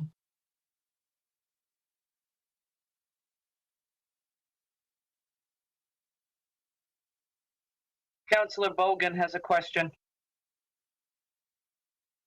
Councilor Bogan, please. Thank you, Mr. President. Not a question, just a comment. Dr. Mayo Brown, I don't envy you. This is an unprecedented circumstance, and yet I get the sense you're doing the best you can. It's being suggested you should hire consultants while at the same time you should tighten your belt. I think you're doing the best you can, okay? And keep it up. Thanks. Thank you. Thank you, Councilor Bogan. Yes. But just before you speak, Councilor Neary, if we would please, I am determined that we will take whatever time we need to have our discussions and to move forward to make sure that we make decisions with clarity and while we're still awake and sharp as almost when we began. And so we could keep talking about this, but at one point, if somebody wants to make a suggestion that if we need, if the superintendent and Mr. Markwell need more time to make another presentation, we could postpone for a vote for next time. Whatever is your pleasure. But right now, I will entertain Councilor Neary's questions, please. Thank you, and Dr. Mayo Brown and Gareth, and thank you, Town Council President. Regarding services, this is really, it's difficult. This is very difficult. I remember in 2008, I had to make some pretty broad cuts with a business that I ran, and it's gut wrenching. And the last thing you want to do is just take it out on personnel. So I understand the difficulty that that's in front of you. Looking back, and we're in a new era, but I mean, there were increases in the fiscal year 19 of almost 4%. There were increases in the fiscal year 20 of another roughly 2%. So 6% over a couple of years, and the number gets bigger, so the percentage doesn't really relate directly to the number. You ran the school department last year, so just as a theoretical, you were able to accomplish that last year on the budget you had last year. So I would propose, as opposed to a cut, would it be unreasonable to say you could do the same job this year with the personnel that you have at the numbers that you arrived at last year? That would be it would only be unreasonable because I have $1.5 million in contractual increases, right? That's the difference. As our staff moves across those lanes and columns in a salary schedule, those are our contractual obligations. Mm-hmm. I would, and I'm not talking about collective bargaining right now. I'm talking about. I understand. I understand. Right? In the era of the business that I had those are conversations that were made to my staff and to the managers and the whole bit. It's like, these are the things we have to do, the difficult decisions. But I would, from a management standpoint, I would hate to see the easiest pen is just to take, personnel. That's the easiest. The difficult part is, what you're faced with is to try to figure out ways to be more productive, more efficient, give the same level, hopefully better level of service, because we're all trying to get better at the numbers that we were at. I just throw that out there as my 10,000 foot view. Okay. And I appreciate that. And I think I would offer the response that the district management group that we engaged with, part of that was how can we more efficiently and effectively deliver services? I would just add, I was a superintendent in 2008. I went through that. I went through reducing and cutting staff and trying to hold together a very large urban district through that crisis. I just am saying to you, that may be coming for us. The last thing we want to do is cut services to kids. Unless I'm told you have to do it, we just don't have the money. My understanding in coming to Barnstable and working here for 4 years is that there's been a very, the finances here are very strategic. I've seen that. It's been a privilege to be, sort of witness that, and that there are reserves in place for times such as these. And I'm just suggesting to you that our kids have been through enough right now with losing the opportunity to finish their school year, having to go remote as of March 13th. I want them to come back to all of their teachers, all of their staff, to a normal routine. What they know and love is school. And if we start taking that away from them now, it's just another thing they're losing. And I can't do that to them right now.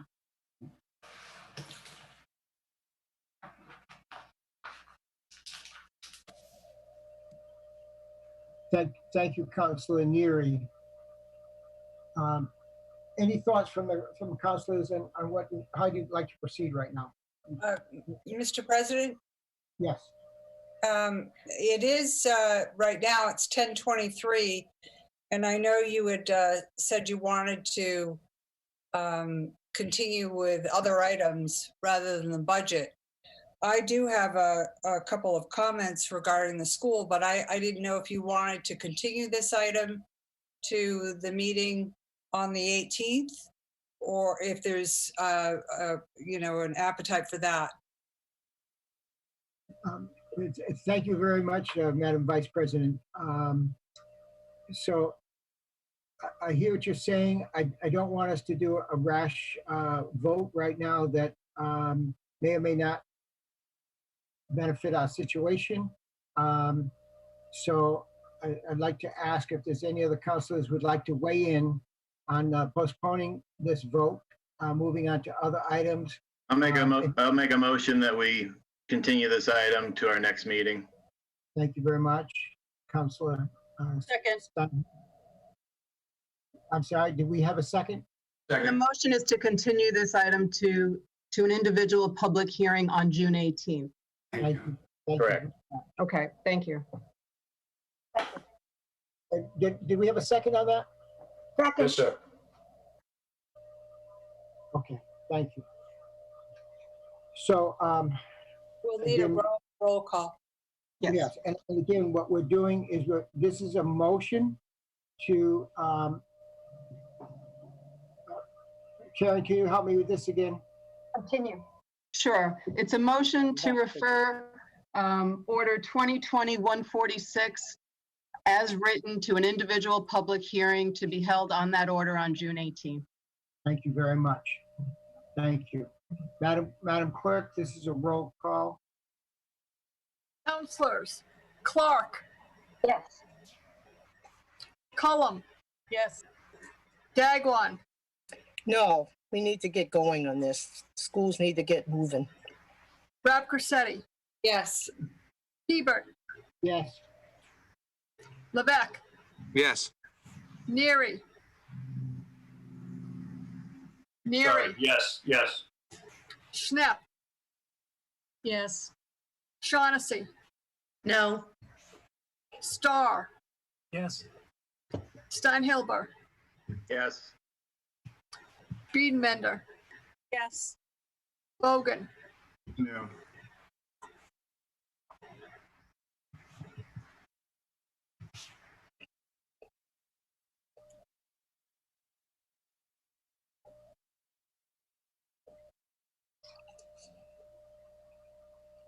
I have 10 yes and 3 no. Thank you very much. This was a majority vote, so the measure passes. Thank you very much. And I know this is difficult for everyone. So thank you. And we're gonna move forward. Thank you. Thank you. I would like us now to move on to item number, this on page 33, item number 2020-175. And this, if we could get to that point, and Councillor Steinhover, if you could read that into the record for us. Again, this is on page 33 for all of us. Thank you, Mr. President. This is item 2020-175, appropriation and loan order in the amount of $3,200,000 for the pump station rehabilitation program. I'd like to open the public hearing. It is a roll call vote. I'm sorry, it's $1,200,000. Second. Thank you very much, Councilor Steinhilber. So this is, do we have Mark to speak on this? Dan Santos is here to speak. Yes, I'm sorry, Dan Santos, thank you. Good evening, Mr. President and town councilors. A 2019 wastewater pump station asset management plan evaluated all 27 owned sewage pump stations and prioritized necessary improvements over a 20-year time frame. Pump stations were evaluated based on overall equipment condition, age, capacity, coastal resiliency, and energy efficiency. Necessary repairs were prioritized based on the likelihood and consequence of pump station failure. This request targets improvements that are deemed critical and in need of immediate repair. The majority of these pump stations have exceeded their design life, are in need of improvement in order to extend their service life and to provide uninterrupted sewer service to sewer users. This project includes structural, mechanical, electrical, HVAC, odor control, and coastal resiliency improvements needed to keep the town's sewage pump stations in proper working order. On-site emergency generators will be installed at multiple pump stations. Flood protection will be installed at coastal pump stations within FEMA flood zones in order to provide continuous service throughout major storm events. Included in this year's program is a substantial rehabilitation to the Old Colony Pump Station, the town's largest sewer pump station, as well as the design of a significant rehabilitation to the Freezer Road Pump Station, which serves Barnstable Village. Construction of the Freezer Road Pump Station rehabilitation is anticipated to be requested in next fiscal year's capital improvement program. General obligation bonds will be issued to fund this project. The repayment of the loan will be included in the Water Pollution Control Enterprise Fund annual operating budget.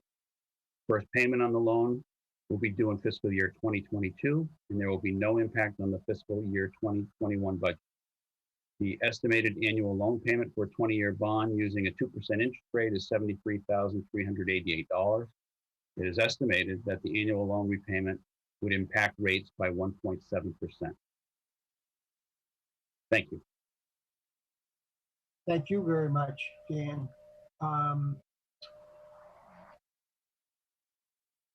May I ask Sarah and/or Lynn, are there anybody on the phones or in queue for public hearing?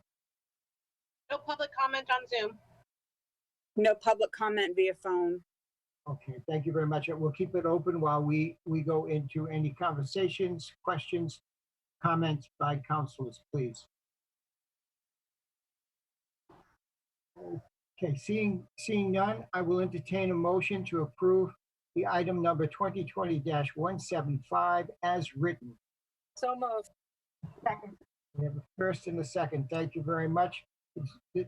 Madam Clerk, is a roll call majority vote on item number 2020-175. please.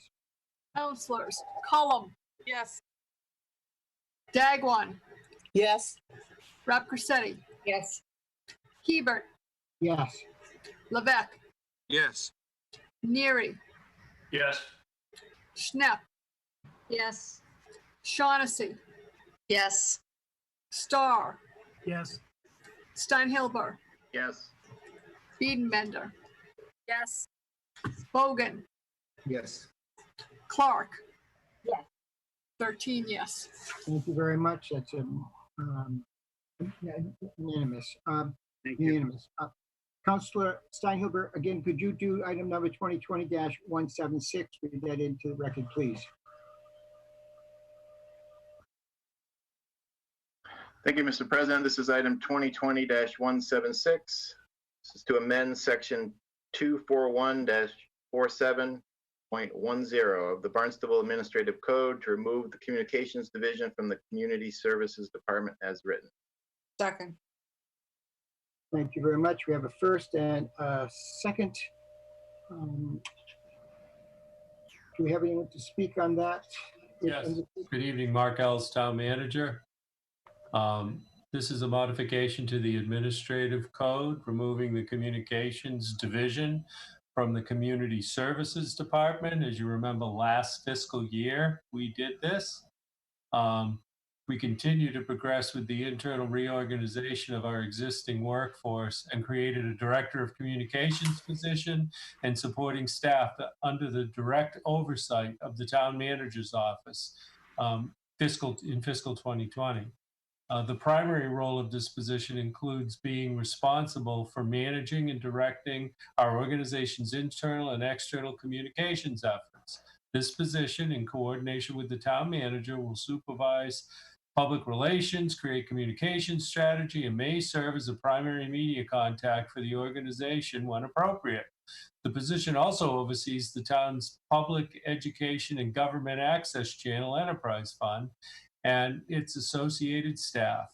This administrative code change reflects this reorganization by removing the communications division from the Community Services Department and shifts it over to the Town Manager. The fiscal year 2021 proposed operating budget presented to the Town Council reflects the placement of the communications program within the Office of the Town Manager. I ask for your approval. Thank you. Thank you very much. Any comments on the part of councilors? Seeing none, I will entertain a motion. Mr. President, I move to vote on item 2020-176 as written. Second. Thank you very much. We have a first and a second. Thank you very much. Madam Clerk, this is a roll call majority vote on item number 2020-176 for approval. Counselors, Dagwan, Yes. Rapcorsetti, Yes. Hebert, Yes. Levesque, Yes. Neary, Yes. Schnepp, Yes. Shaughnessy, Yes. Starr, Yes. Steinhilber, Yes. Biedenbender, Yes. Bogan, Yes. Clark, Yes. Cullum, Yes. 13 yes. Thank you. Thank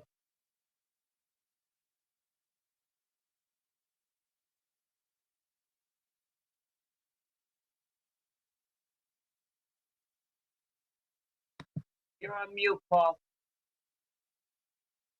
Thank you. Thank you. Councilor Biedenbender, please, if you could read into the record, please, item number 2020-177, and that's found on page 37. Thank you, President Hebert. This is new business, public hearing, roll call majority. Item number 2020-177. This is an appropriation and transfer order of $75,000 to fund recyclable disposal at the Solid Waste Division of the Department of Public Works, as written. Second. Thank you very, very much. Again, Lynn and Sarah, because this is a public hearing, if anyone gets into queue, please let us know. Outside of that, we're going to move right away to the rationale. Is town manager going to speak on this? Director Santos will speak to it. Director Santos, please. Thank you. The Solid Waste Division is seeking a supplemental appropriation of $75,000 for fiscal year 20 to cover the additional cost of the disposal of recyclable material. The budget has been closely monitored since New Bedford Waste Services implemented a surcharge for disposal of recyclable. The surcharge was implemented subsequent to the fiscal year 20 budget approval. Over the past year, we have implemented changes to the sorting of recycling to keep the cost as low as possible. However, currently the cost is up to $115 per ton for disposal of recyclables. Additionally, we are paying $150 for transportation of each load. The appropriation request is based on previous year's volumes of recyclable material for this period. Funding for this expenditure will be provided from the Solid Waste Enterprise Fund Reserve. The reserve balance was certified by the State Department of Revenue at $2,294,760 as of July 1st, 2019. This increase in recycling disposal costs is included in the budget for fiscal year 2021. Recycling at the transfer station is currently free to all town of Barnstable year-round residents, at least until June 30th, that obtain a recycles-only sticker. Because there is not a dedicated funding source, the needed funding must be supported through the Solid Waste Division's cash reserve. Thank you. Thank you very much for that, that report on that. Any questions or comments by any of the councilors? And we still have no one in queue from Sarah or Lynn. Nobody on Zoom. Nobody on the phones. Thank you very much. Seeing no other questions or comments, I would entertain a motion to approve the item number 2020-177 as written. So moved. Second.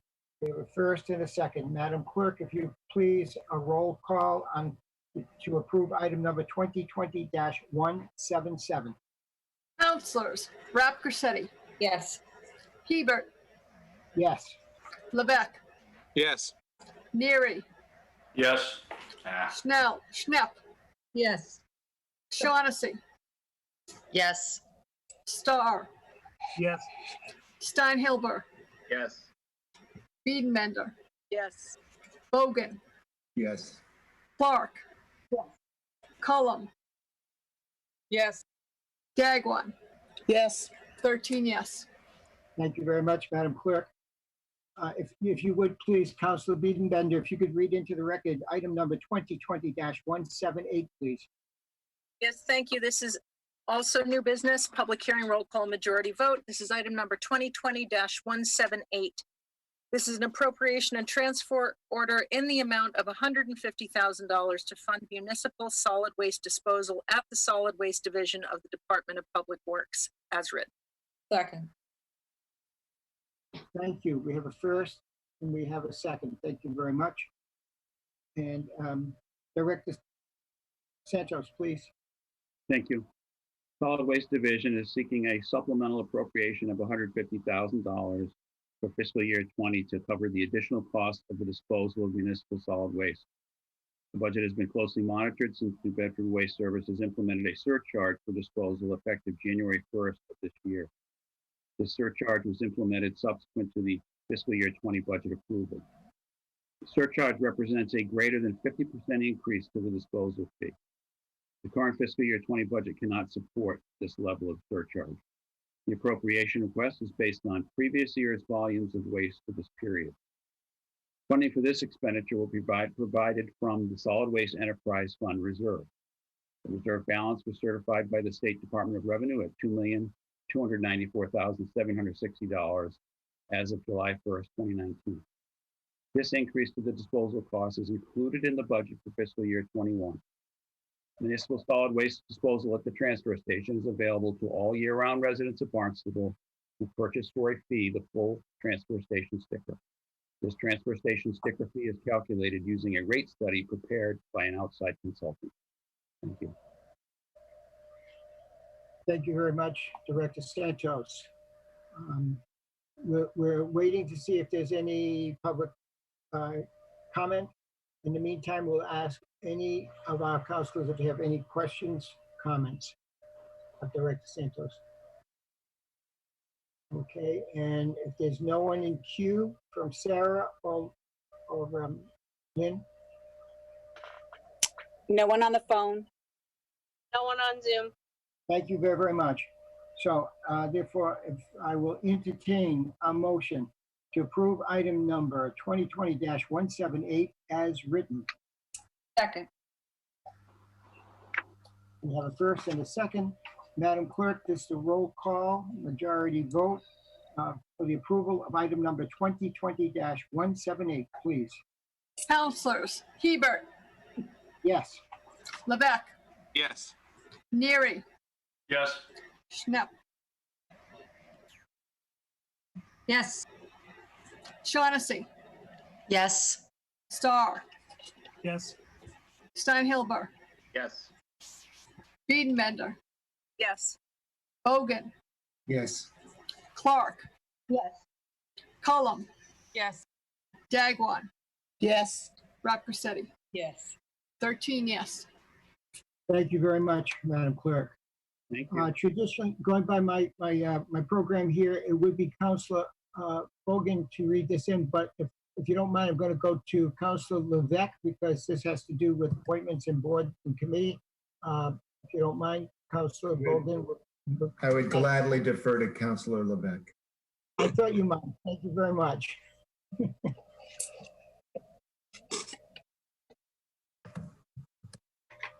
Excuse me 1 second. I lost my spot here. Yes, well, I kind of threw you off on this one, but Okay. Page 41. Oh, yes, thank you. yes, thank you.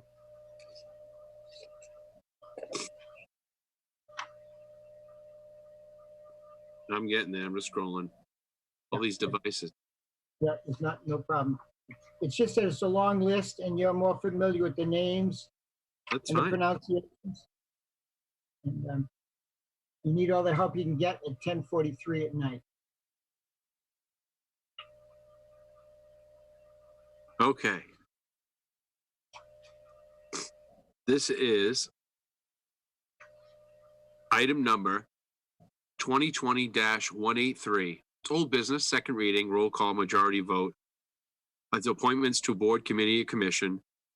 The town council appoints the following individual to a multi-member board, committee, or commission. Land Acquisition and Preservation Committee, Elizabeth Lewis of West Barnstable as a regular member to a term expiring June 30th, 2023. Second. All right. Any comments, questions by any councilors? Okay, seeing none, I will entertain a motion to approve item number. I move that we approve as written item 2020-183. Thank you very, very much. Second. Second. Thank you. Madam Clerk, it's a roll call on to approve item number 2020-183. Councilors Levesque, Yes. Neary, Yes. Schnapp, Yes. Shaughnessy, Yes. Starr, Yes. Steinhilber, Yes. Biedenbender, Yes. Bogan, Yes. Clark, Yes. Cullum, Yes. Dagwan, Yes. Rappacetti, Yes. Hebert. Yes, 13 yes. thank you very much. It's unanimous. Once again, Councilor Levesque, if you could please, on page 42, if you could read into the record, item number 2020-184, and the appointments. Yes, thank you, Mr. President. This is old business, second reading, roll call, majority vote. This is item number 2020-184, reappointments to a board, committee, or commissions. The town council reappoints the following individuals to a multi-member board, committee, or commission. Airport Commission, John Flores as a regular member to a term expiring 6/30/2023. Zachary Lazinski as a regular member to a term expiring June 30th, 2023. Board of Assessors, Melvin Paz as a regular member to a term expiring June 30th, 2023. Community Preservation Committee, Lindsay Council as a regular member to a term expiring June 30, 2023. And Terry Duenas as a regular member to a term expiring June 30, 2023. Comprehensive Financial Advisory Committee, Ralph Crow as a regular member to a term expiring June 30, 2023. Conservation Commission, Lawrence Morin as a regular member to a term expiring June 30, 2023. And John Abadali as a regular member to a term expiring June 30, 2023. Council on Aging, Josephine Mel Pignano as a regular member to a term expiring 6/30/2023, and Janice LaRiviere as a regular member to a term expiring June 30, 2023. John Jope as a regular member to a term expiring 6/30/2023. Ella Rollins as a regular member to a term expiring 6/30/2023. The Disability Commission, Paul Logan as a regular member to a term expiring 6/30/2023. Linda McKinney as a regular member to a term expiring 6/30/2023. Golf Committee, John Cookson as a regular member to a term expiring 6/30/2023. Historical Commission, Nancy Clark as a regular member to a term expiring 6/30/2023. Jack Kay as a alternate member to a term expiring 6/30/2023. Nancy Shoemaker as a regular member to a term expiring 6/30/2023. Francis Parks as a regular member to a term expiring 6/30/2023. Housing Committee, Dave Carey as a regular member to a term expiring 6/30/2023. Glenn Anderson as a Barnstable Housing Authority representative member to a term expiring 6/30/2023. Hilda Hay as a regular member to a term expiring 6/30/2023. Human Services Committee, Stephen Exaros as a representative member to a term expiring 6/30/2023. Robin Gunderson as a representative member to a term expiring 6/30/2023. Hyannis Main Street Waterfront Historic District Commission, Cecilia Carey as a regular member holding a board of real estate license to a term expiring 6/30/2023. David Dumont as a Hyannis Business District representative member to a term expiring 6/30/2023. Timothy Ferreira as a regular member to a term expiring 6/30/2023. Jack Kay as an alternate member to a term expiring 6/30/2023. Cheryl Powell as a representative member from the Barnstable Historic Commission to a term expiring 6/30/2023. Land Acquisition and Preservation Committee, Alyssa Crowley as a regular member to a term expiring 6/30/2023. Licensing Authority, Nancy Carlson Lidman as an associate member to a term expiring 6/30/2023, and Martin Hoxie as a regular member to a term expiring 6/30/2023. Old Kings Highway, George Jessup as an architect representative member to a term expiring 6/30/2021. Planning Board, Mary Barry as a regular member to a term expiring 6/30/2023. Stephen Robichaud as a regular member to a term expiring 6/30/2023. And Jeffrey Schwartz as a regular member to a term expiring 6/30/2023. Recreation Commission, Renee King as a regular member to a term expiring 6/30/2023. Registrar of Voters, David Jones as a regular member to a term expiring 6/30/2023. Standing Neck Board, Peter Sampu as a Conservation Commission representative member to a term expiring 6/30/2023. Shellfish Committee, Patricia Farina as a member holding a family permit. Al Supernaut as a commercially permitted member to a term expiring 6/30/2023. Patricia Farina would also be a member holding a family permit with a term ending 6/30/2023. Trust Member Advisory Committee, Francis Parks is a Human Services Representative member to a term expiring 6/30/2023. Jane Scanlon as an Attorney at Law Representative member to a term expiring 6/30/2023. Waterways Committee, Paul Everson as a regular member to a term expiring 6/30/2023. And Zoning Board of Appeals, Alex Rodolakis as a regular member to a term expiring 6/30/2023. Second. Very good. Here, here. You're muted, Counselor. Take a breath.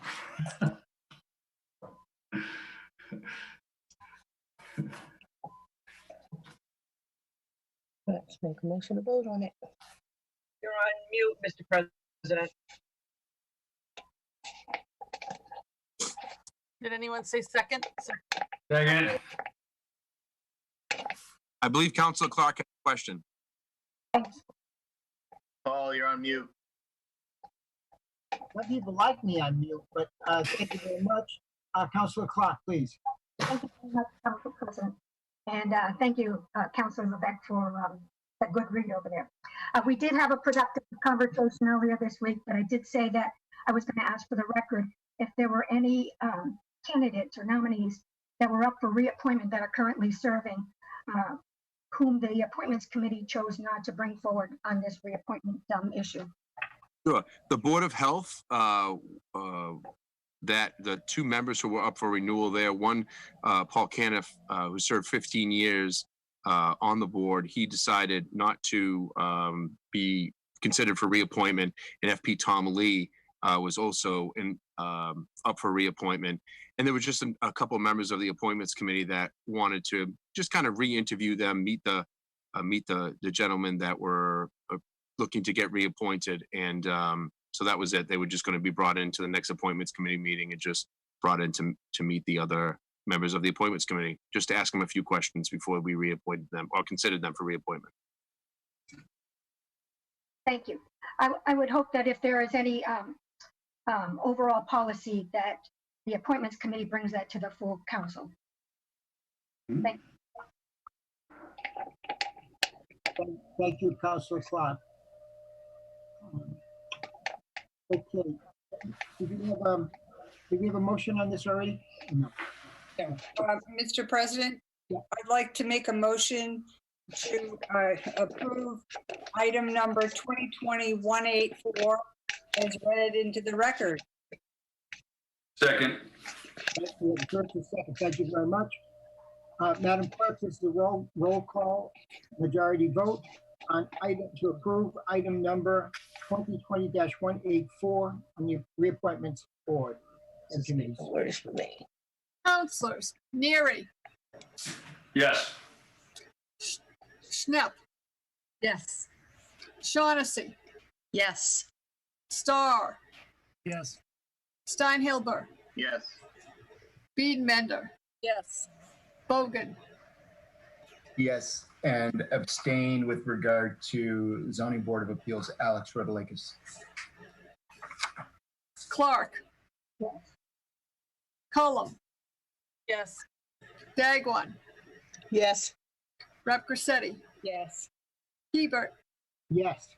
Levesque. Yes. 13 years, except for the abstain on this zoning board of appeals for Bogan. Thank you very much, Madam Clerk. Mr. President, I just want to make a suggestion with the time being 6 minutes before 11.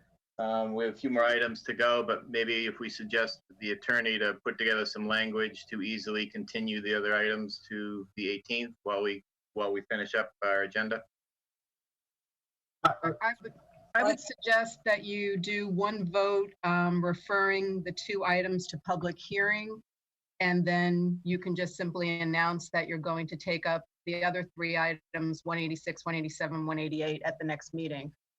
So if you want to, Mr. President, if you would like a motion to refer Town Council Orders 2020-185 and 2020-189 as written to individual public hearings to be held on each on June 18th, that would be the motion. Excuse me, point of order. Could we also include items 2020-147 through items 2020-170? I would do that as a separate vote because you're continuing those. Okay, thank you. Over 2020-189 is not being heard till July 16th. That gets referred. Yeah, you're right. So you could do a vote to refer 2020-185 to a public hearing on June 18th, and 2020-189, you were referring to a public hearing on July 16th. Traffic. I think the manager has a question. Yes, Manager Mark Ells, please. Good evening, Markels. 2020-186 is extremely time sensitive. If there's any way that could be moved this evening. Yes, if it's time sensitive, we're going to have to do it. We're going to have to take a vote to go past 11 o'clock, and then we should move on at least the 186. Mr. President, I'd like to make a motion that the council goes past 11 o'clock. Second. Well, the first and second, thank you. We have to do a roll call on that. Madam Clerk, please. This is a roll call to extend past 11 o'clock, continue business. Counselor Schnapp. Yes. Shaughnessy. Yes. Starr. Yes. Steinhilber. Yes. Biedenbender. Yes. Bogan. Yes. Clark. Yes. Cullum. Yes. Dagwan. Yes. Rapcorsetti. Yes. Hebert. Yes. Levesque. Yes. Neary. Yes. 13 yes. Thank you very much. Thank you, councilors, for that vote. So there's 5 items here. Do you want to complete these last 5 items and then Yeah, let's do it. Let's do it. Okay. And any disagreement? Okay. I think we just caught a second win. Let's get this done. So now, Councilor Bogan, please. I think you were next in line. If you could take item number 2020-185.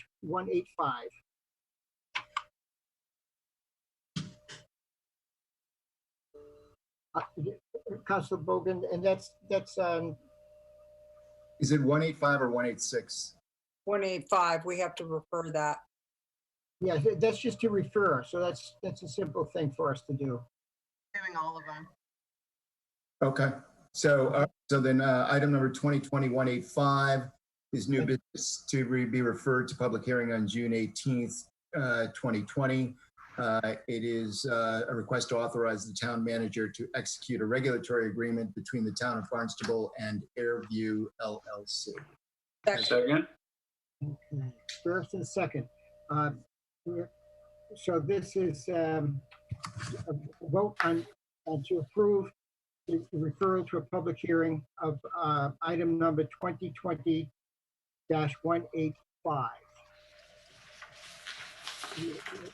I entertain a motion to approve item number 2020-185 as written. So moved. Refer to a public hearing. You're referring it to a public hearing, Mr. President. Yes. Correct. Motion's been stated. Motion is what? The motion was stated by Mr. Bogan, Councilor. Correct. Okay. So this is a roll call. Counselor Shaughnessy. Yes. Starr. Yes. Steinhilber. Yes. Biedenbender. Yes. Bogan. Yes. Clark. Yes. Cullum. Yes. Dagwan. Yes. Rapcorsetti. Yes. Hebert. Yes. Levesque. Yes. Neary. Yes. Schnapp. Yes. 13 yes. Thank you very, very much. And again, Councilor Bogan, if you could please do for us, read into your record, item number 2020-146, please. That's 186. Oh, 186, I'm sorry. Please, thank you. Item number 2020-186 is new business may be acted upon by a roll call majority.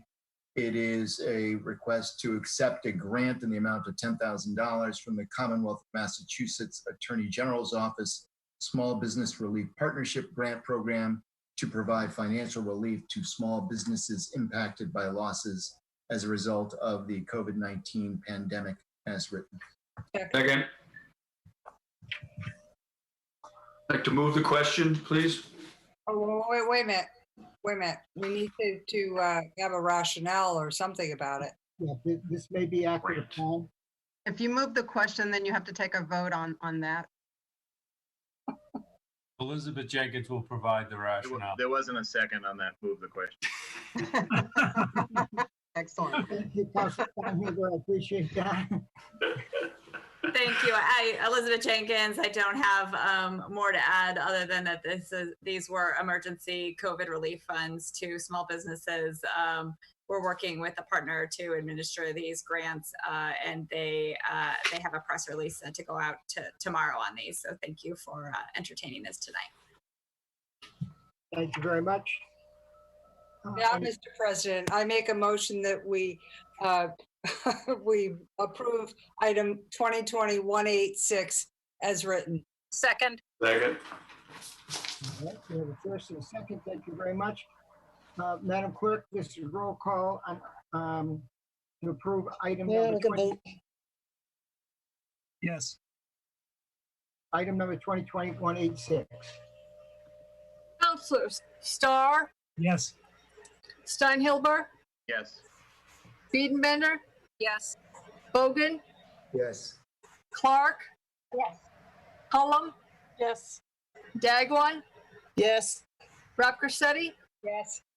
Hebert, Yes. Levesque, Yes. Neary, Yes. Schnepp, Yes. Shaughnessy. Yes. 13 yes. Thank you very, very much. And Councilor Shaughnessy, please, if you would read in, this is going to page 60, item number 2020-187.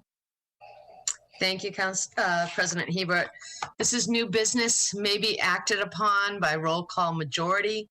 Item number 2020-187, acceptance of a fiscal year 2020 coronavirus emergency supplemental funding program formula grant in the amount of $74,598 from the United States Department of Justice for the purpose of funding the future prevention, preparation for, and response to the coronavirus and other pandemics.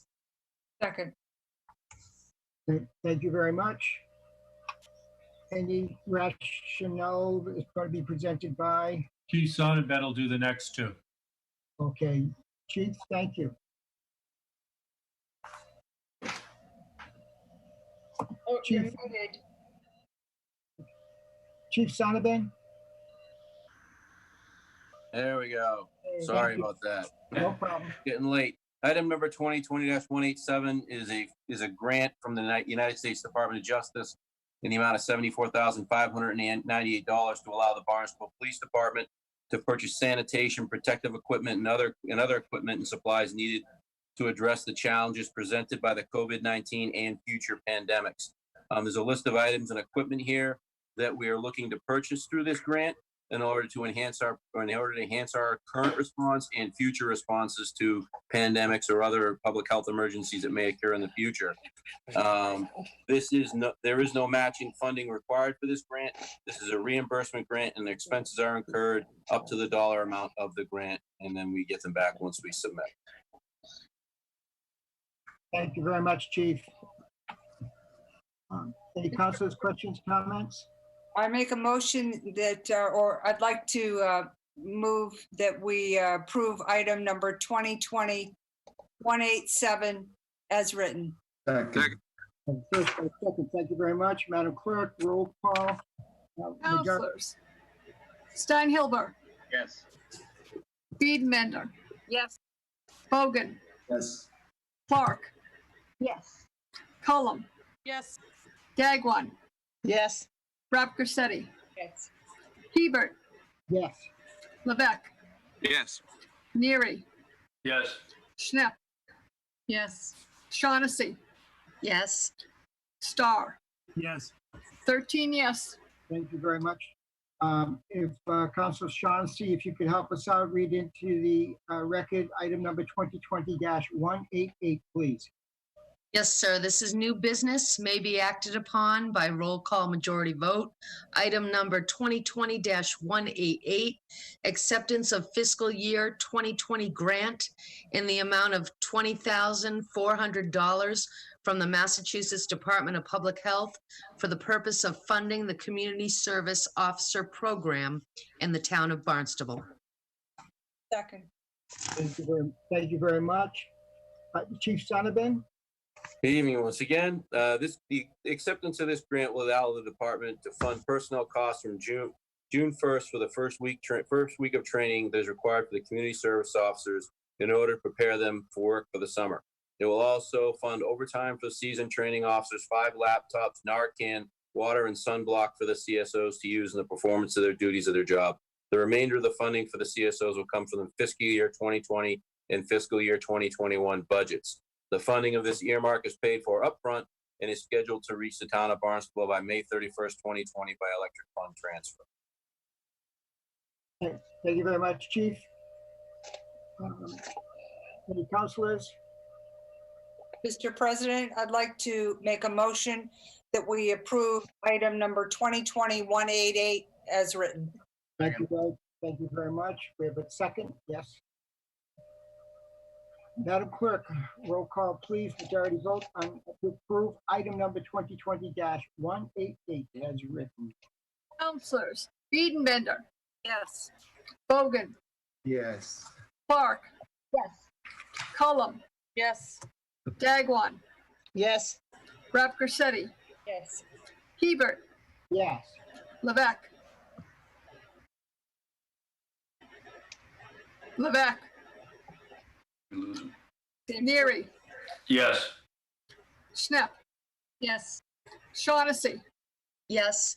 Starr, Yes. Steinhilber, Yes. 12 yes. Thank you very much. And I'll make note that Levesque is off the dais. Yes. Okay, he was up next, so we're going to move right to Councilor Clark. If you could take the last item of the evening, item number 2020-189, and that's found on page 64. Gladly, Council President Hebert. This is new business and may be acted upon. This is item 2020-189, appropriation and loan order of $129,400 pursuant to temporary repairs program for certain private ways regarding Nyes Neck Road, Centerville. Just a correction that this is referring to a public hearing on July 16th. Oh, I'm sorry, yeah. It wasn't written that like that on page 64. It's in the index, but it's not on the item. I see. Thank you very much for that clarification. And I'll second that. Thank you very much. We have a first and a second. This is to refer item number 2020-189 for approval to refer to a public hearing on June 18th. July. July 16th. Yes, July. Okay, so that's the motion. Do I have a second?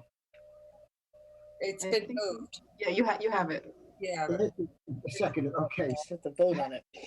So this is just a vote, please, Madam Secretary. This is for item number 2020-189. Councilors Bogan, Yes. Clark, Yes. Cullum, Yes. Dagwan, Yes. Rapcorsetti, Yes. Hebert, Yes. Levesque, Neary, Yes. Schnepp, Yes. Shaughnessy, Yes. Starr, Yes. Steinhilber, Yes.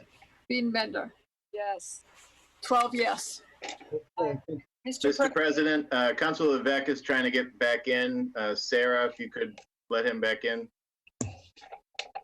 Mr. President, Yes. Madam. I'd like to make a motion to continue Town Council Orders 2020-147 through 2020-170 as written to the June 18th, 2020 Town Council meeting for individual public hearings to be held at that time on each order. Second. Thank you very much. We have a first and a second. Thank you.